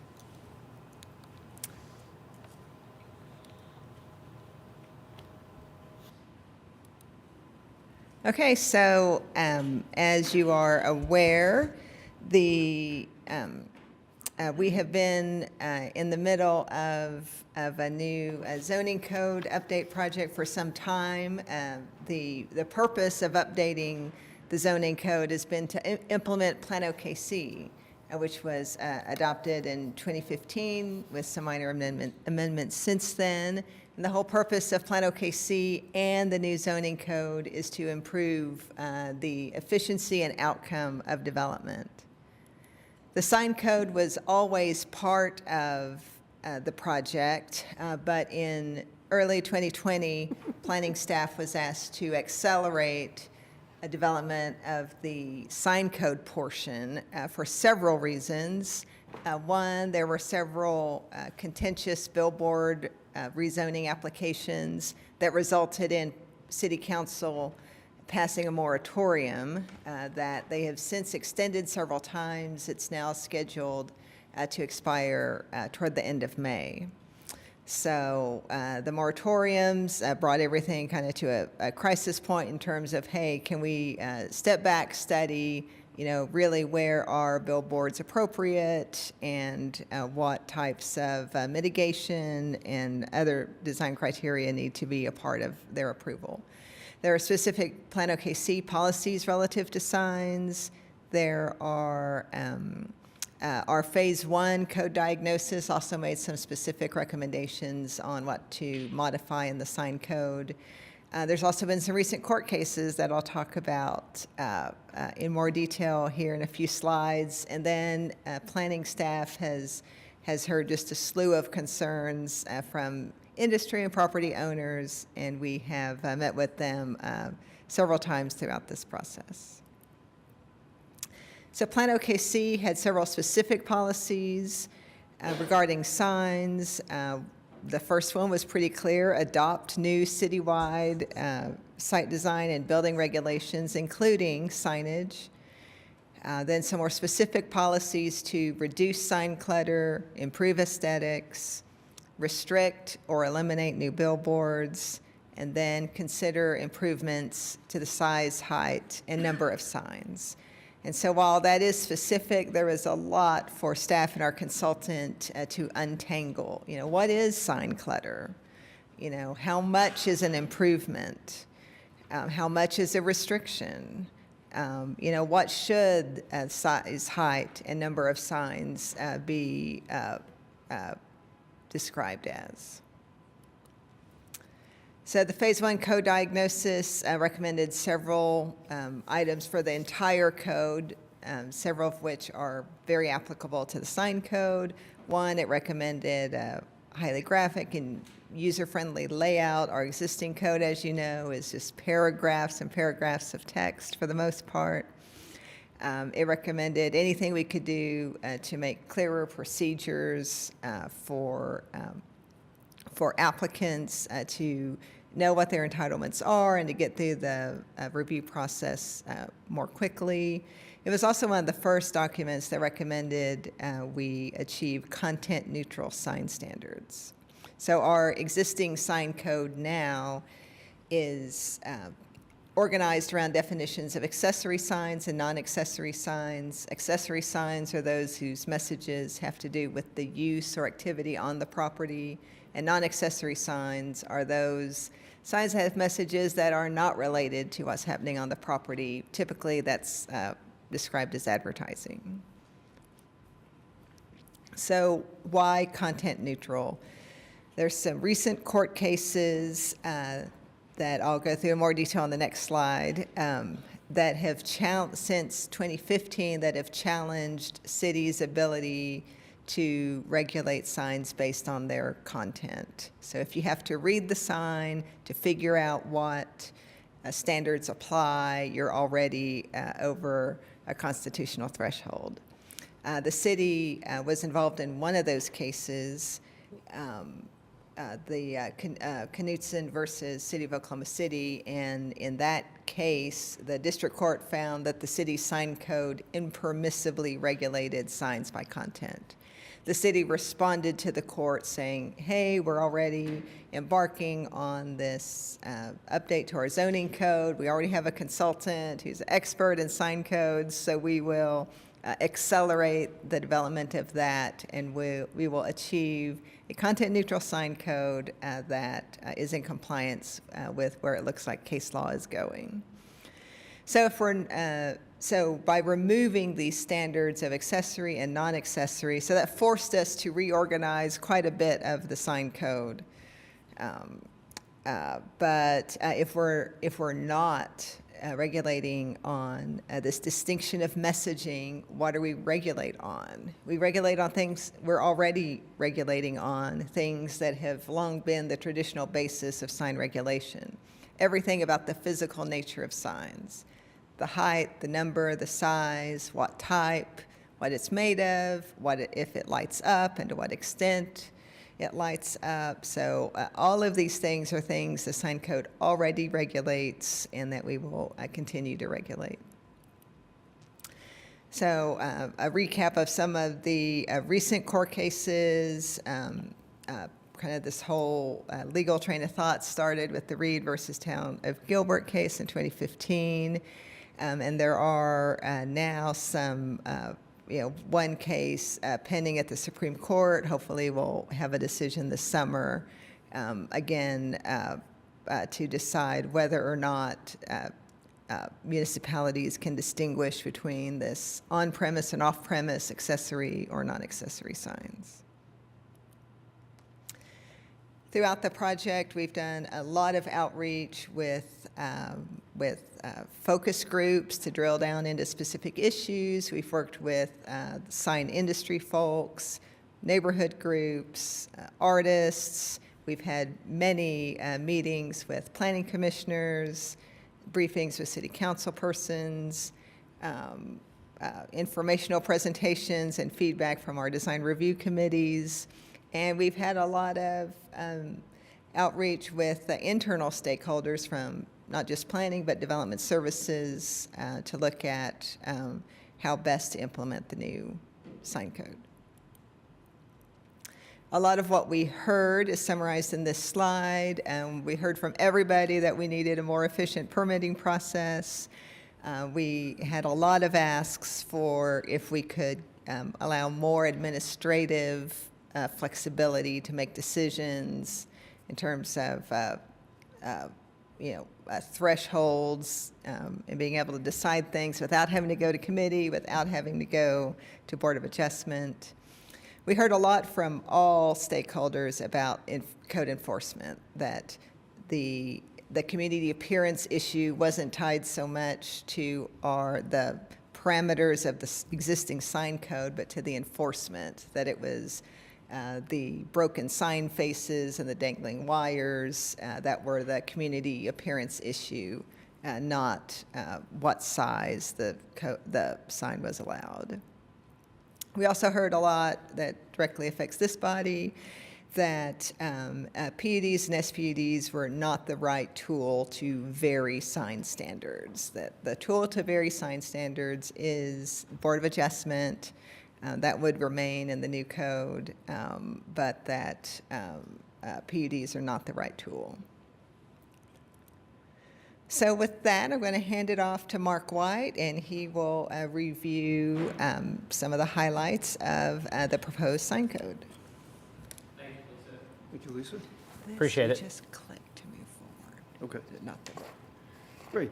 Thank you, Mr. Chairman, members of the Planning Commission. I'm Mark White, the lead consultant on the overall code update. And I'm going to talk here about what we've done with the sign code and that update process over this last couple of years, and give you a summary of the ordinance you have in front of you. And as soon as I can figure it out, I'm going to move the slide forward. Just right click. Well. That's a first-timer trick right there, Mark. That's right. Yeah, okay. Thank you. Okay. So basically, some of the benefits of the new sign code are, first of all, we spent an awful lot of time trying to make it more graphic and user-friendly, organizing long paragraphs into tables, numbers that you can get to and that your eyes move to quickly, along with explanatory graphics. We moved to the content-neutral way of drafting the sign code, which not only gets us compliant with federal law, but is also easier to interpret. It involves, or it gets away from difficult interpretations, sometimes behind the permit counter, over what kind of sign something is or how big it can be or something based on what it says. We're trying to get to fewer dilapidated signs by bringing in those code enforcement procedures.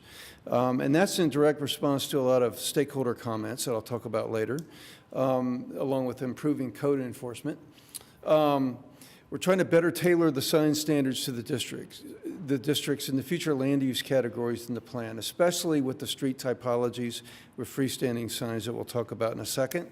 We're trying to get away from using the PUD and SPUD process to get around the city's long-range policies on sign standards and streamlining the murals process. So those things are benefits to everyone.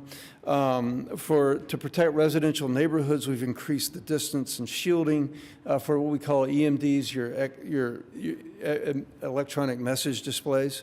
We have smaller and shorter signs that are defined, or billboards that are defined as conditional uses in some of your lower intensity commercial and mixed use districts. That's C3, DBD, and I1. And for business and industry, we've made the measurement standards more precise and in some ways more flexible as well as offering the flexibility of master sign plans, which is something that we hope will improve the design of signs that are part of a master planned community, as well as offering designers who provide that to the city more flexibility in terms of the size and area of signs. Oh boy. I'm going to go to the next. There we go. Decided to cooperate this time. So an overview of the new code is, first of all, we're moving all the sign regulations that are zoning related out of Chapter 3 of the City Code. It's currently Chapter 3, Article 5, and moving it to Chapter 59, which is your zoning code. And that's where it's going to stay until we're done with the overall, the brand new Unified Development Code. A lot of the provisions that you're able to find currently in Chapter 3, Article 5 have just been relocated and oftentimes rewritten for clarity, but not fundamentally changed. We also have we divided the sign regulations into 6 distinct sign types. One is freestanding. Those are things like your board, your pole, and your monument signs. Attached signs, like your wall signs. Miscellaneous signs, things like flags or balloon signs that can either be attached or separate from a building. Incidental signs, this captures, all the smaller subordinate signs you find on a site, like your ingress, egress, real estate signs, temporary political signs, those sorts of things. And then we have billboards and murals. And Lisa will come up after I'm done and talk to you about what we've done to revise the mural standards. And so we've also relocated the design district requirements for Bricktown, as well as some of the specific design district standards, and tried to make, as I explained earlier, the sign regulations more user-friendly and more graphic. Let's see. There we go. I think there's a delay here. One of the things that we've brought into this, you may have had a chance to go online and test out the new website that's going to host the new development code, and we put the sign code there. That's the Encode Plus tool that we brought in. Our subconsultants, Kendi Keast, out of the Houston area, have done this. This is a very robust way of codifying regulations. It gives you better ways to hyperlink, to move around and through a development code than the Minicode product that you have now for the rest of the development code, as well as a calculator. I'll talk about here in a second. And so that's online at encodeplus.com/regs/Oklahoma City, as it shows on the presentation. Lisa, this clicker likes you better than it likes me. Okay. I'll press it again. Oh, there we go. And so this shows you an overview of the Encode Plus tool, where you can display the table of regulations, as I'm pointing to on the left, and you can just click to each of these, and it'll take you right to a section that you're interested in. And then the body of the regulations is on the right. It's also had a comment feature that we've been able to use throughout the process to bring in a pretty robust way, comments from stakeholders, the general public, and so forth, that we can respond to. Wonderful, and I've mastered your, your presentation tools here.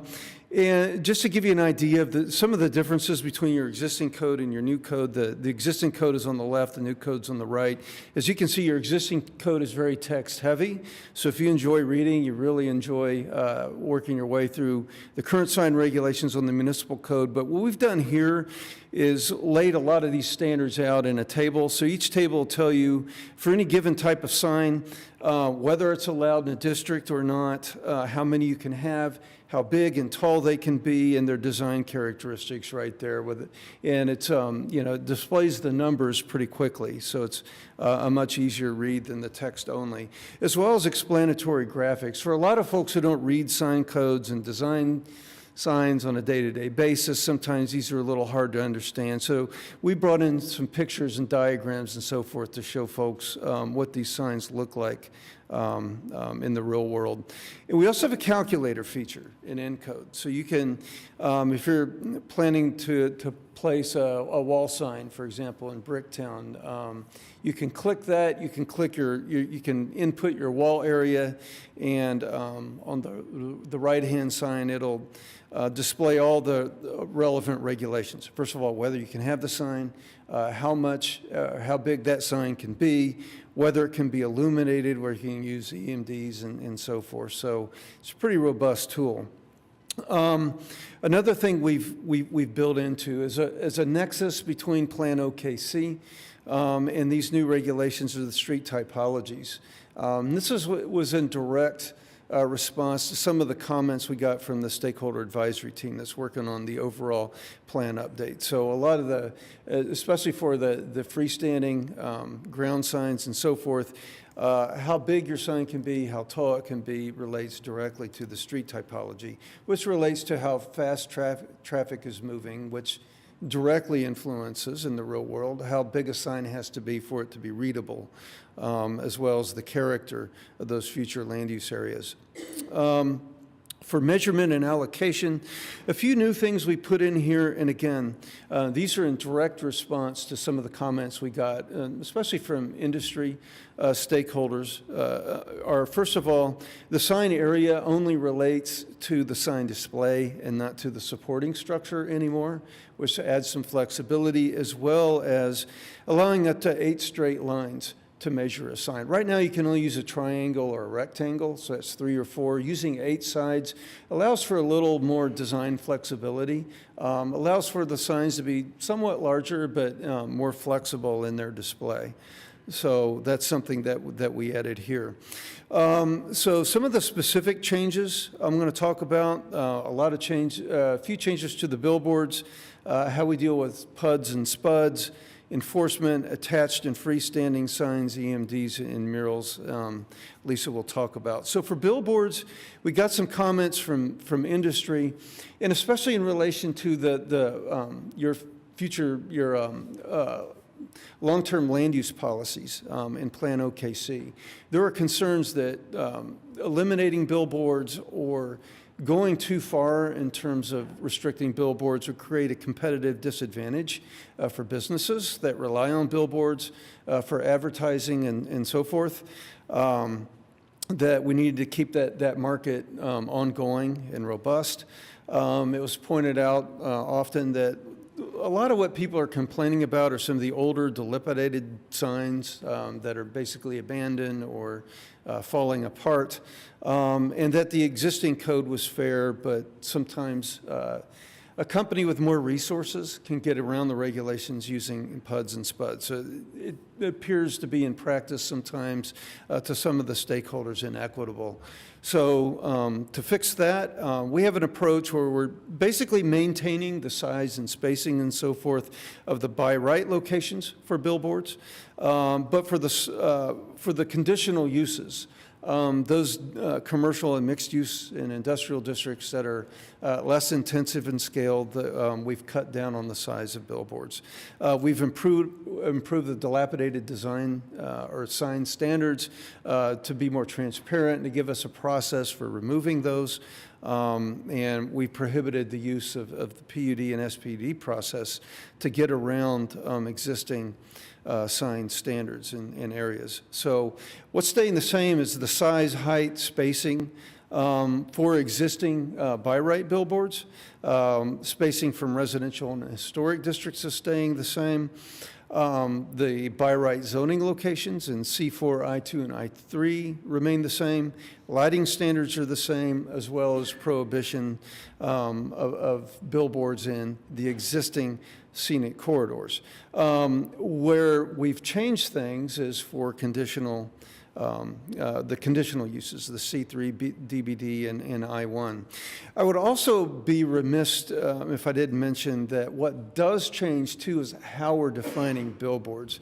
We're defining billboards as a physical type, and that's what people think of. When they think of what we're now calling your non-accessory signs, what comes to most people's minds when they read through all of that is your traditional billboard, which is a physical type of thing. It's your large panel sign that you usually see on the side of the highway. We're getting away from defining these as in terms of what they're trying to advertise and where. And incidentally, whether we can continue to do that or not is currently in front of the U.S. Supreme Court. So we're getting ahead of that issue by doing that. So for the conditional use standards, we've gone from we've increased the minimum lot size for conditional, for billboards that are conditional uses in C3 and I1 and in C3 and I1 from 5,000 to 12,000 square feet. We've reduced the maximum area to 200 square feet and reduced the maximum height to 20 feet, but kept the spacing allowed the spacing to be a little bit closer for the most part. So those are the changes there to the conditional use signs. For the scenic corridors, the existing corridor is shown in green here. That's your downtown scenic highway where billboards are currently prohibited.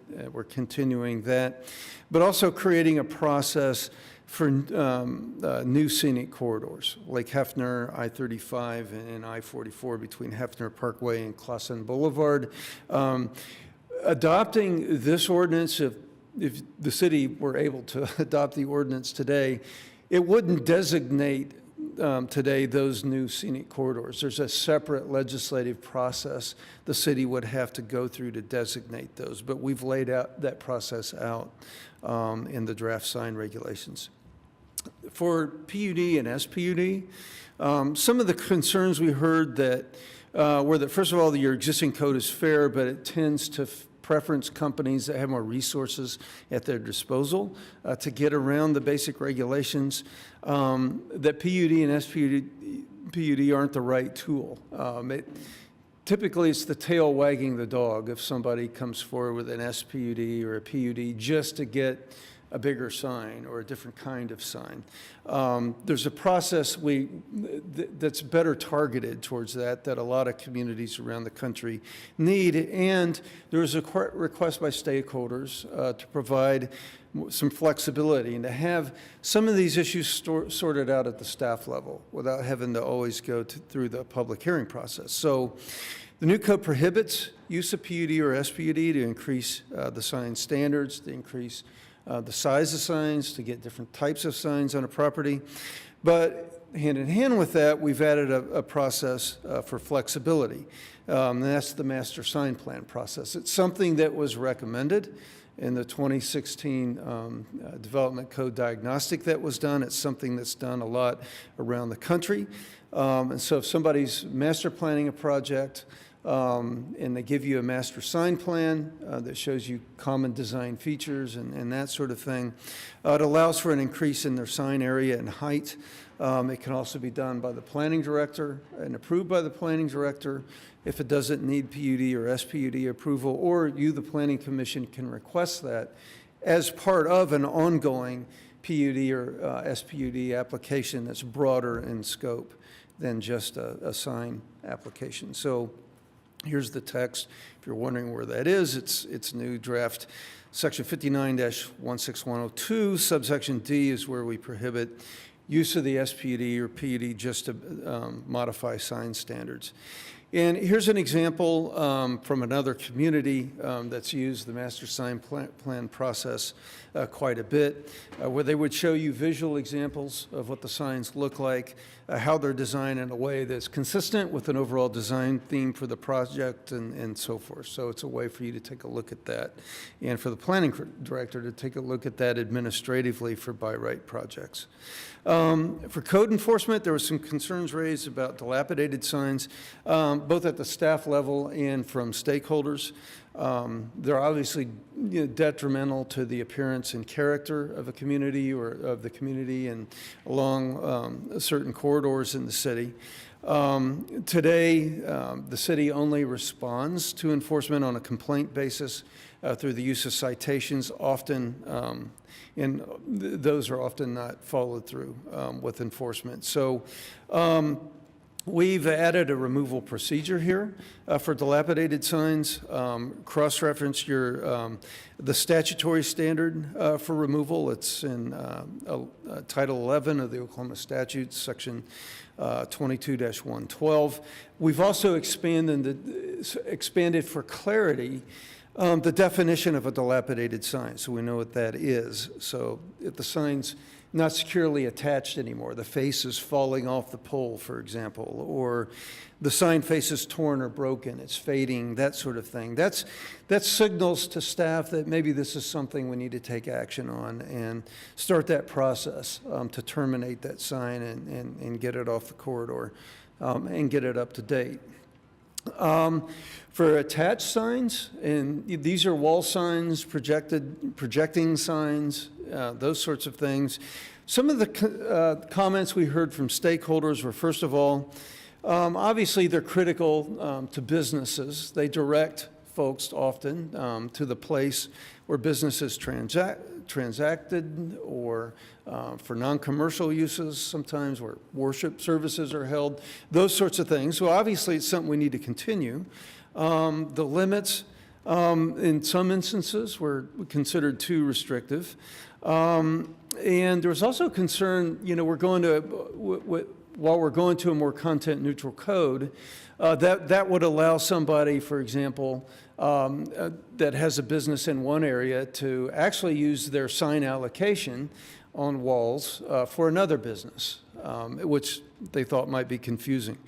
So what we've done here is we've tied sign size to wall size, which is a simple percentage calculation, and reduced that percentage because a lot of businesses aren't using, and the staff went through and looked at a number of applications and found that most of them don't use anywhere close to their existing sign allowance. And so reducing that size would, it would allow us to both improve community aesthetics and also discourage using wall signs for someone else's property as well, and address that concern. On freestanding signs, and again, those are your pole signs, your monument signs, some of the concerns we heard were competitive, the specter of competitive disadvantage for new businesses. And we brought this issue up because a number of communities, similar in size to Oklahoma City, a number of communities that have updated their sign codes in recent years. One of the trends we've started to see is a lot of them no longer allow pole signs. They tend to be older. It's something you don't see anyway as much in newer commercial development, for example. So a lot of communities don't allow them anymore. We had that discussion with the stakeholder advisory team, heard a lot of comments from stakeholders, and there was a concern that if we don't allow them, that becomes a competitive disadvantage for new businesses. For example, if a pole sign were torn down and they wanted to restore it, that we wouldn't allow that anymore.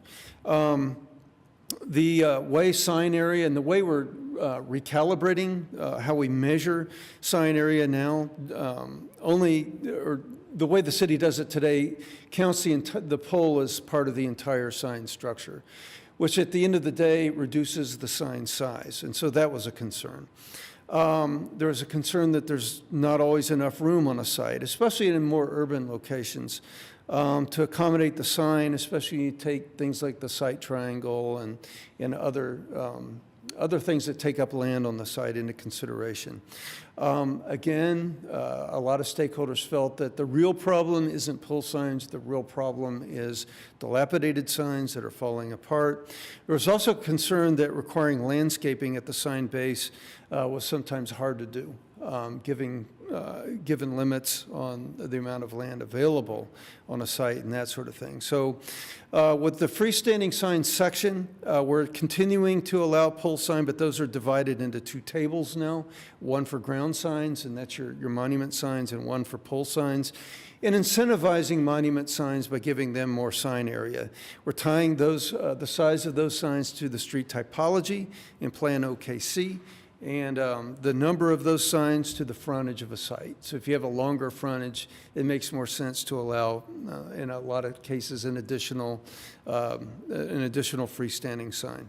We're changing the sign measurement to count only the sign display and not the supporting structure, which provides more flexibility, as well as removing the requirement for landscaping at the base of ground signs now. So anything we do in that regard will be dealt with just in landscaping standards in the future. It's not going to be an obligation of folks who design signs under the draft code. So we now have a separate, as I mentioned, a separate table for ground signs, and that's what's typically called monument signs, and another table for pole signs, and incentivizing ground signs with additional area and height.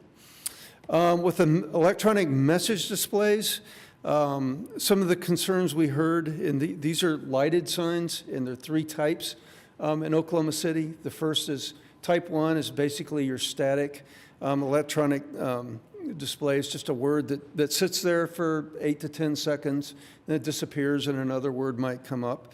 The second type is static, but we allow scrolling and traveling. The third type is fully animated. That's your type 3, and those are more tightly restricted under the current sign code. Some of the concerns we heard, and these are what we hear a lot in other communities, are first of all, there's concerns about light and glare and that sort of thing. At the same time, especially in residential districts, we have some types of non-residential uses that use them commonly and consistently, like churches, like schools, other institutional uses where EMD signs are common. We also recognized and talked through this balance between the needs of businesses and the needs of institutions like churches, like schools, for signs like this, and balancing those with the needs of neighborhoods, sometimes that are concerned about the brightness of those signs, especially close to where they live. So the revised approach for commercial and residential districts, we've increased the separation of those signs from 150 to 300 feet. For large commercial and industrial districts, we're limiting the type 2 and 3 to 100 square feet on the sign. And in Bricktown, instead of parsing out the users that can use these types of signs, we've gone to a more flexible metric where if you have a larger site or a larger building, that's where this kicks in, and you can have EMDs in Bricktown. We're also requiring louvers as a way to limit the impact of signs, and this is something that's often been proposed by sign makers as part of the sign process here in Oklahoma City. What we haven't changed is the types of signs that allow EMDs, so we've carried that forward and built those into each of the tables. And we've also not changed where the level 3 EMDs are allowed, and so those are carried forward in the new sign code. And so with that, I will turn this over to Lisa, and she'll talk to you about the new mural standards. The new mural standards may be new information for some planning commissioners because it took us quite a while to work through them, so we haven't fully presented them at previous presentations. The concerns we heard, well, first, murals are a type of sign. So the concerns we've heard about them are similar to what we've heard for other signs, that the process to get a mural approved was just taking too long, that some artists wanted no permits to be required because that was just another thing to have to do, but staff felt pretty strongly that permits were important to distinguish lawfully established murals from graffiti. We've heard from artists for years that murals should be allowed to have more text area. Right now, the area of text is limited to 10%, but many artists feel strongly that they need the full canvas in text to adequately express what they need to express. We also heard kind of late in the process that we needed some updated regulations regarding projecting image signs. So our proposed approach is we've kind of structurally minor change from conditional use to permitted uses. You can have a mural wherever. There are criteria for their approval wherever except in HP and HL where it's still a conditional use. We've updated the murals definition because it was full of content-related items.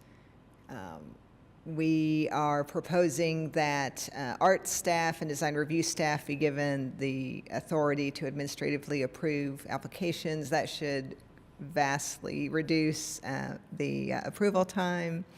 We have created a new process to allow additional text area. And we planning staff, we have promised to Arts Commission that the production image signs need a much deeper dive than it might appear. So we've asked to be able to study that in a separate process, but to not tie up the proposed new sign code at this point to address them. It's a longer process because it's still an emerging technology. There's a lot to be evaluated about where they're allowed, how big they can be, all the parameters on it. And there really isn't too much precedent from other communities for us to rely on. So the existing murals definition is full of content-related wording. We've simplified it to just say, to make it clear, again, if we're not distinguishing content, then one question is, well, what keeps a mural from being just advertising? So we're trying to make it clear that it's a one-of-a-kind work of art. You know, advertising is a replicated thing, but art is a one-of-a-kind expression. The existing murals process, if you're, you have to go to Arts Commission and then get your permit. If you're in design review district, you have to go to Arts Commission, then design review, and then get your permit.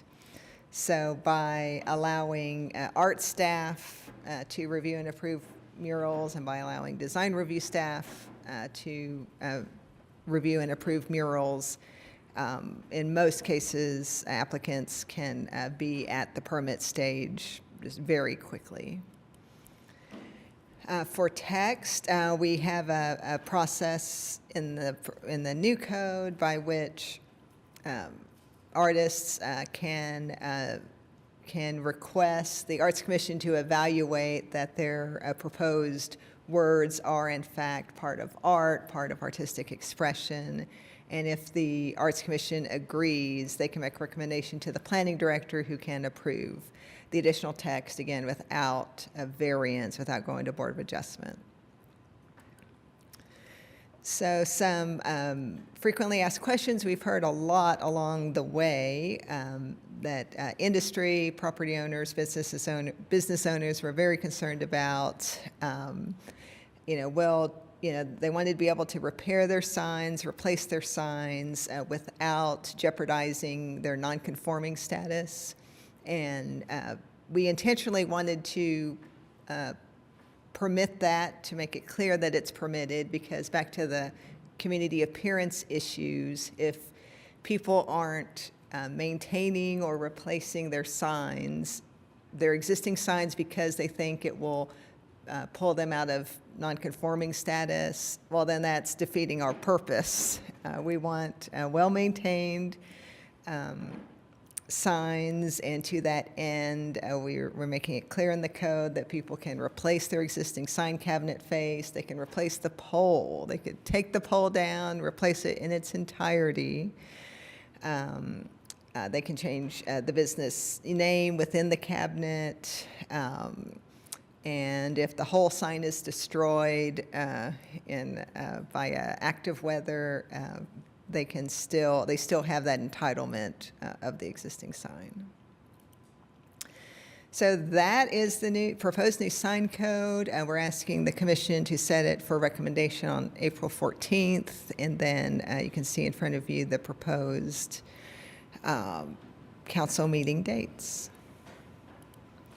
And again, a recap of the benefits. We think there's benefits for everybody, everyone who uses signs, buys signs, installs signs, passes by signs, lives near signs. We think the new code will be easier to interpret, implement, and enforce. So with that, Mark and I are available for questions. Thank you, Lisa and Mark, both. We appreciate your work a lot in the presentation. So it's been a long process. I was one of the people on the stakeholder advisory. I mean, this has been going on a long time, so it's a lot of work. Yep. Yeah. January 2020. Been a long But road. he's counting. Most of which was on Zoom, Most of which which did was not on make the work you guys were doing any easier, that's for sure. Right. So do any commissioners have questions? Again, all we're doing today is basically making a recommendation to set it for public hearing on April 14th. So we're going to hear it again in 2 weeks. So, but if you guys have any questions to staff, certainly feel free to ask them now. I don't have any questions. There is a fair amount of discussion, I think, to be had about the proposal, and I'll hold that since we're just setting it for hearing today, and since we are so shorthanded. But separate and apart from that, I really want to compliment both staff, our consultants, for the work that they have done. This has been a long and laborious process. I know there have been times when there have been, the whole thing sort of popped up when they decided to separate it from the code update process at the very beginning. But also, throughout the process, things have popped up.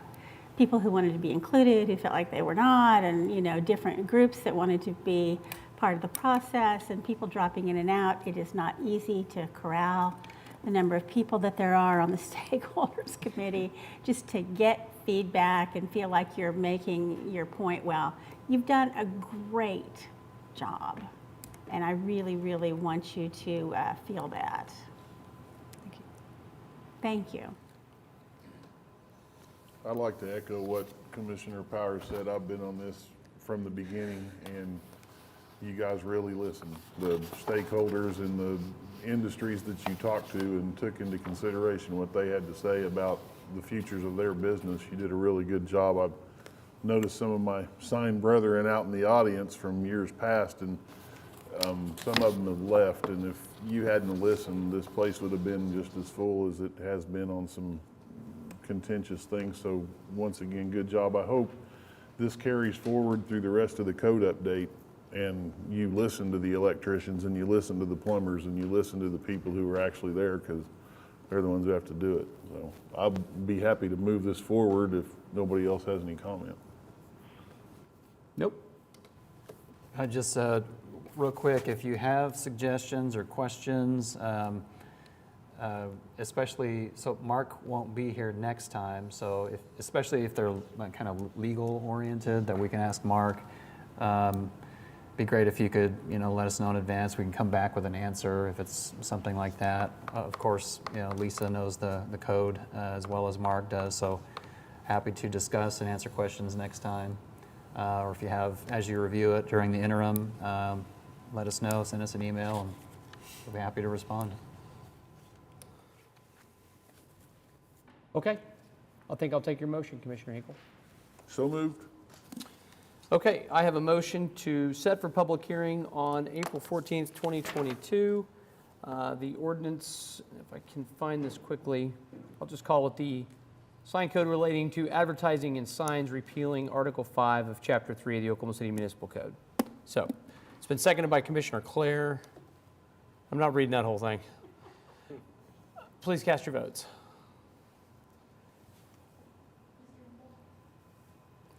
Come on.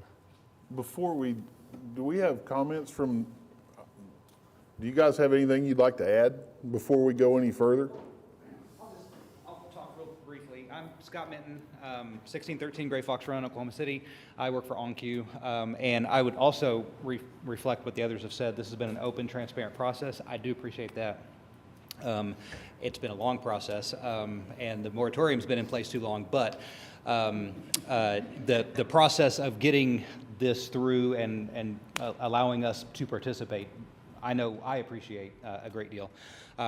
We do disagree with the overall size and height of signs that are in this code, especially when you're talking about pole signs. So when you're talking about a store like OnQ, every one of us have been on the highway driving too fast, and you notice your sign that you wanted, the store you wanted to stop at was right there, and you're already past it. With these new codes, the signs are going to be lower, they're going to be smaller. That's going to happen a lot more often. It's a safety issue. I feel like larger, taller signs on highways especially, or major arterials, should be allowed to be larger than what the sign code allows for. So I would like to give that piece of feedback. I did present that during the open forums and everything, but you know, the sign, that size and overall size and height that have not changed since the beginning. So, okay, thank you. Thank you.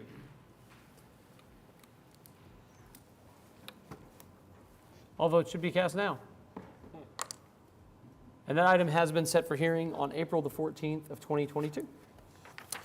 That is our last item under separate consideration. I'll ask at this time under additional items if there are any Planning Commission committee reports. Commissioner Hinkle? None. Okay. Commissioner Clare?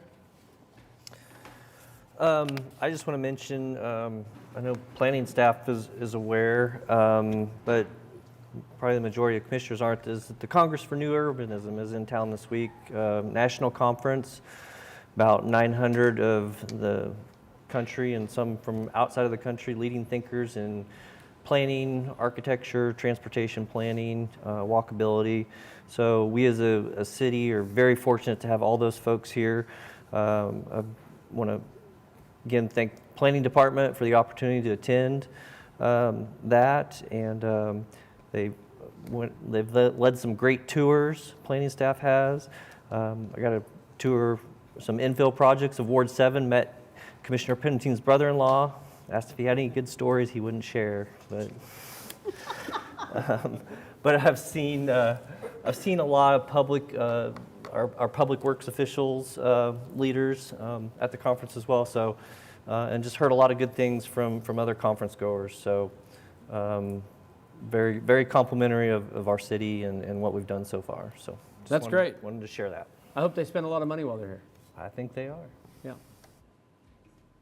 Commissioner Powers? Commissioner Privet? Commissioner Hinkle? I will second what Commissioner Clare said. I was downtown last night and it was full of people with little badges that were. I love it. Yeah, it was great. And yeah, multiple people who have attended that said it was a good, very good deal. Yeah. Well, that's great. Okay.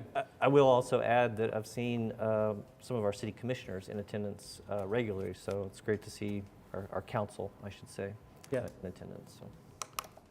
Excellent. None for me. Planning Department? No, nothing. Okay. Development Services? Municipal Counselor? Okay. Citizens to be heard? Okay. If there's no other discussion for commissioners, I'll take a motion to adjourn. So moved. All those in favor? Any opposed? Hearing none, we are adjourned. Appreciate it, everybody.